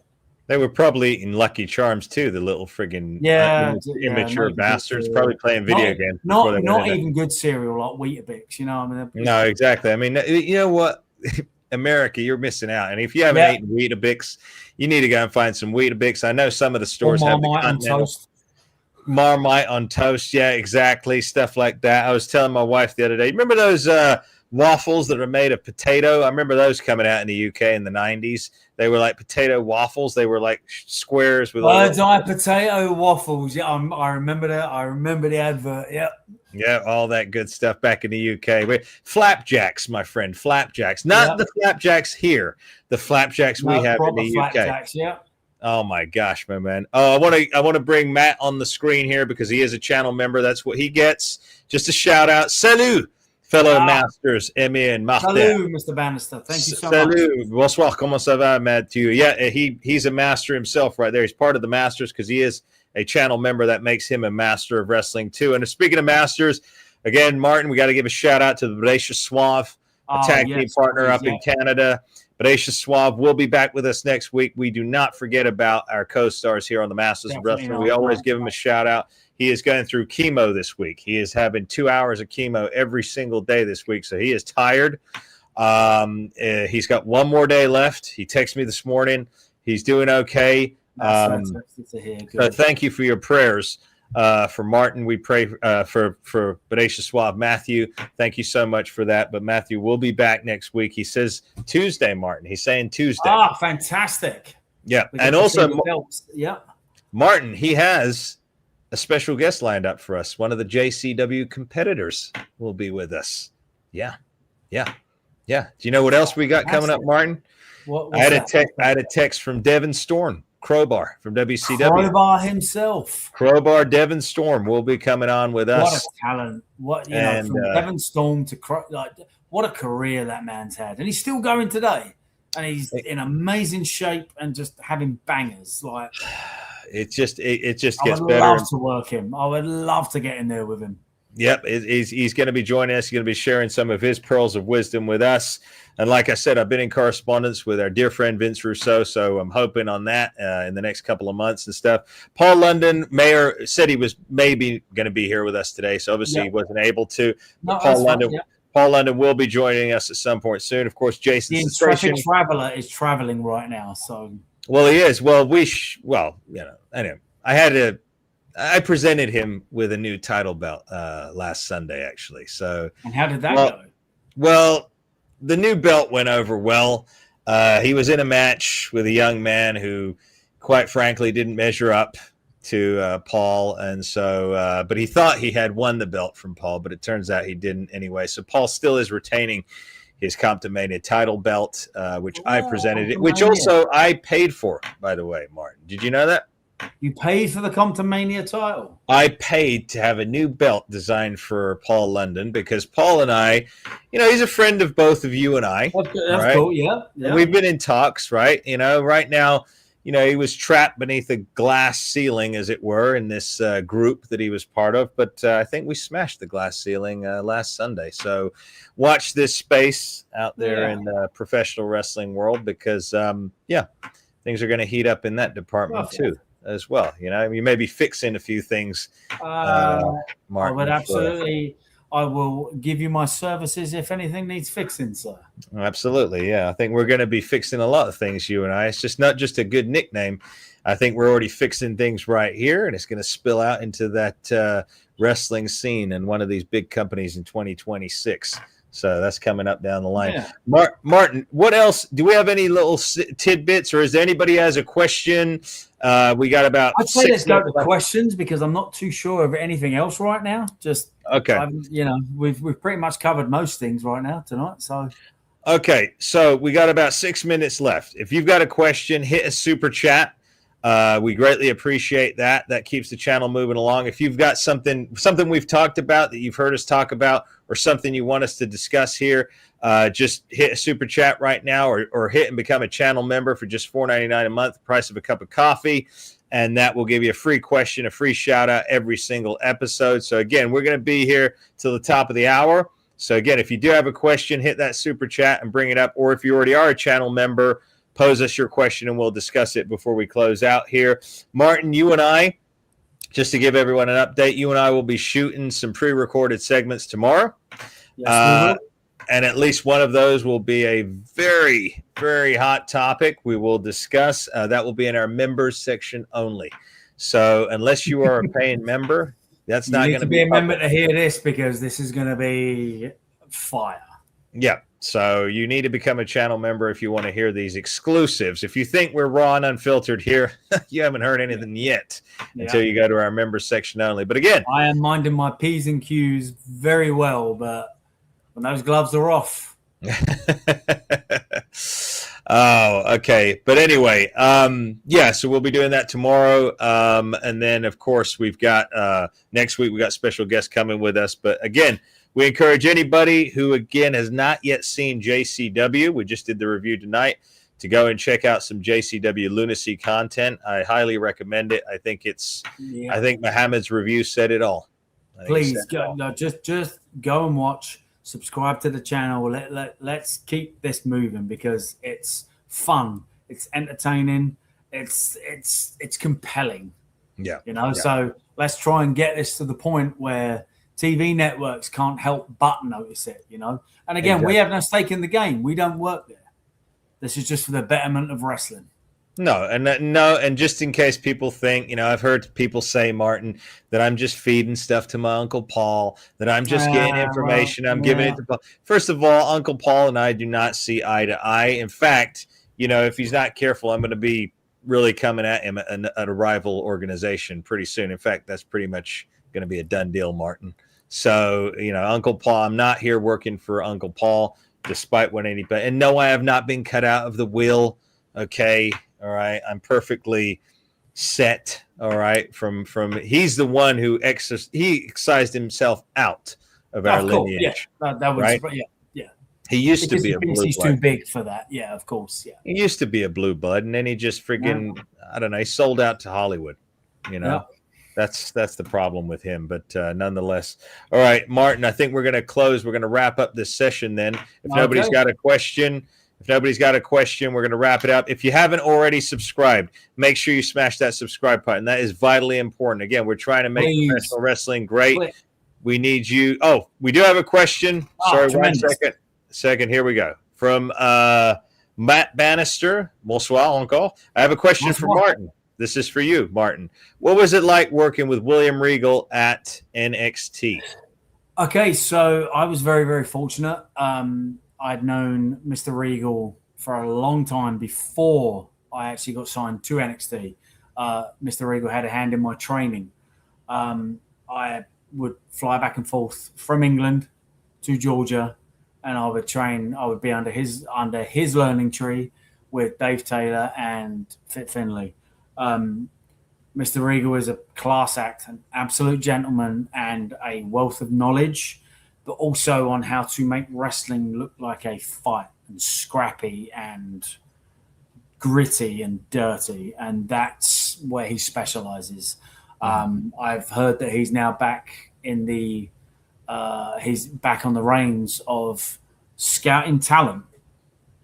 So, but he is a legend. William Regal is a legend.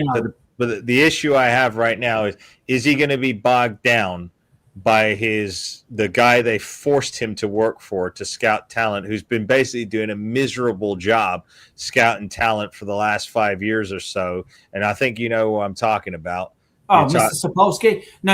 I'm pretty sure Mr. Regal is there so Gabe can follow suit and understand what he needs to look for. Exactly. He needs to understand. I'm 100% going to say for Mr. Regal to now be back in that position of scouting talent, because that's always what he's done. Yeah. They've said to Gabe, "You are a waste of space, and you are not finding the people we need." He is. He's not finding the people we need. He goes and scouts the same character over and over and over again. Different color trunks, different color kick pads. And again, there's nothing wrong with that, but you need a bit of variety. Yeah, you need to to that point, Mr. Regal is an absolute gentleman, and he is. I have been very fortunate to have him a part of my career, and I owe that man a lot. So it's always been a pleasure. No, he seems like a tremendous guy. I haven't had the pleasure of speaking and meeting him yet. I know that's coming up down the line, but I respect the heck out of him. He came out of the great era of professional wrestling, one of the first to break out of England and really make it on an international platform, him and Davey Boy Smith and the Dynamite Kid. So nothing but respect. But again, hopefully, like I said, William Regal comes from sports entertainment. And the Sapolsky guy, he comes from he doesn't come from sports entertainment, and that's the problem. Mr. Regal comes from everything. He comes from the world of sport days of when it was just pure mat based, but then was heavily influenced by comedians in Blackpool and has a love for comedy. So he literally took everything that worked, found out what did, threw stuff at the wall that didn't, kept what did. And then we have a sports entertainer who can work, talk, work a crowd, have fun. Yeah. It's a very simple formula.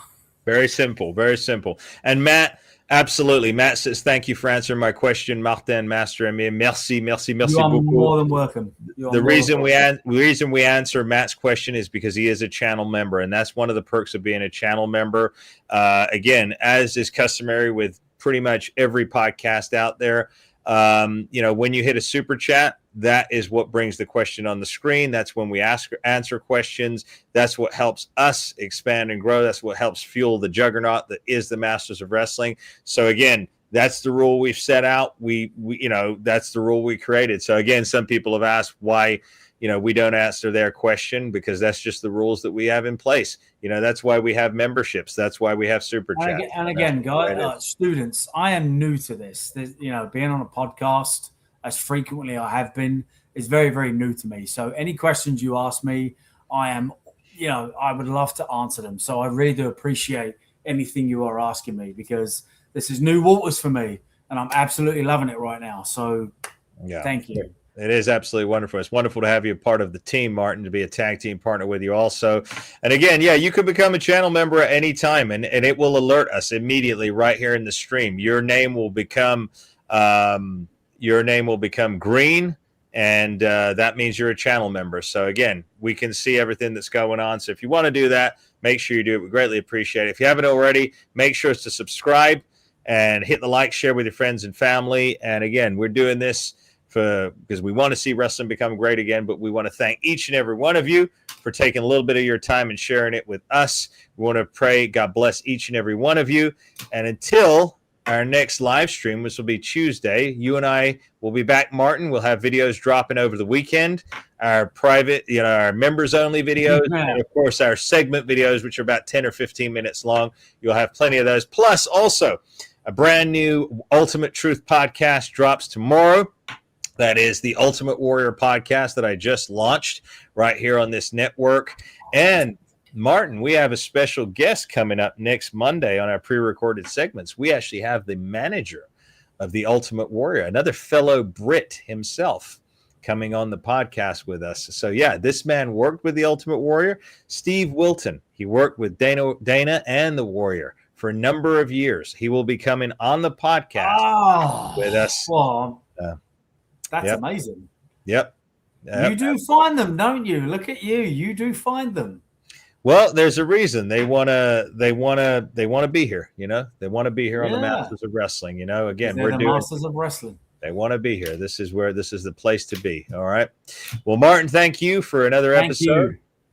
And thank you all of our viewers. We will see you on the next one. God bless.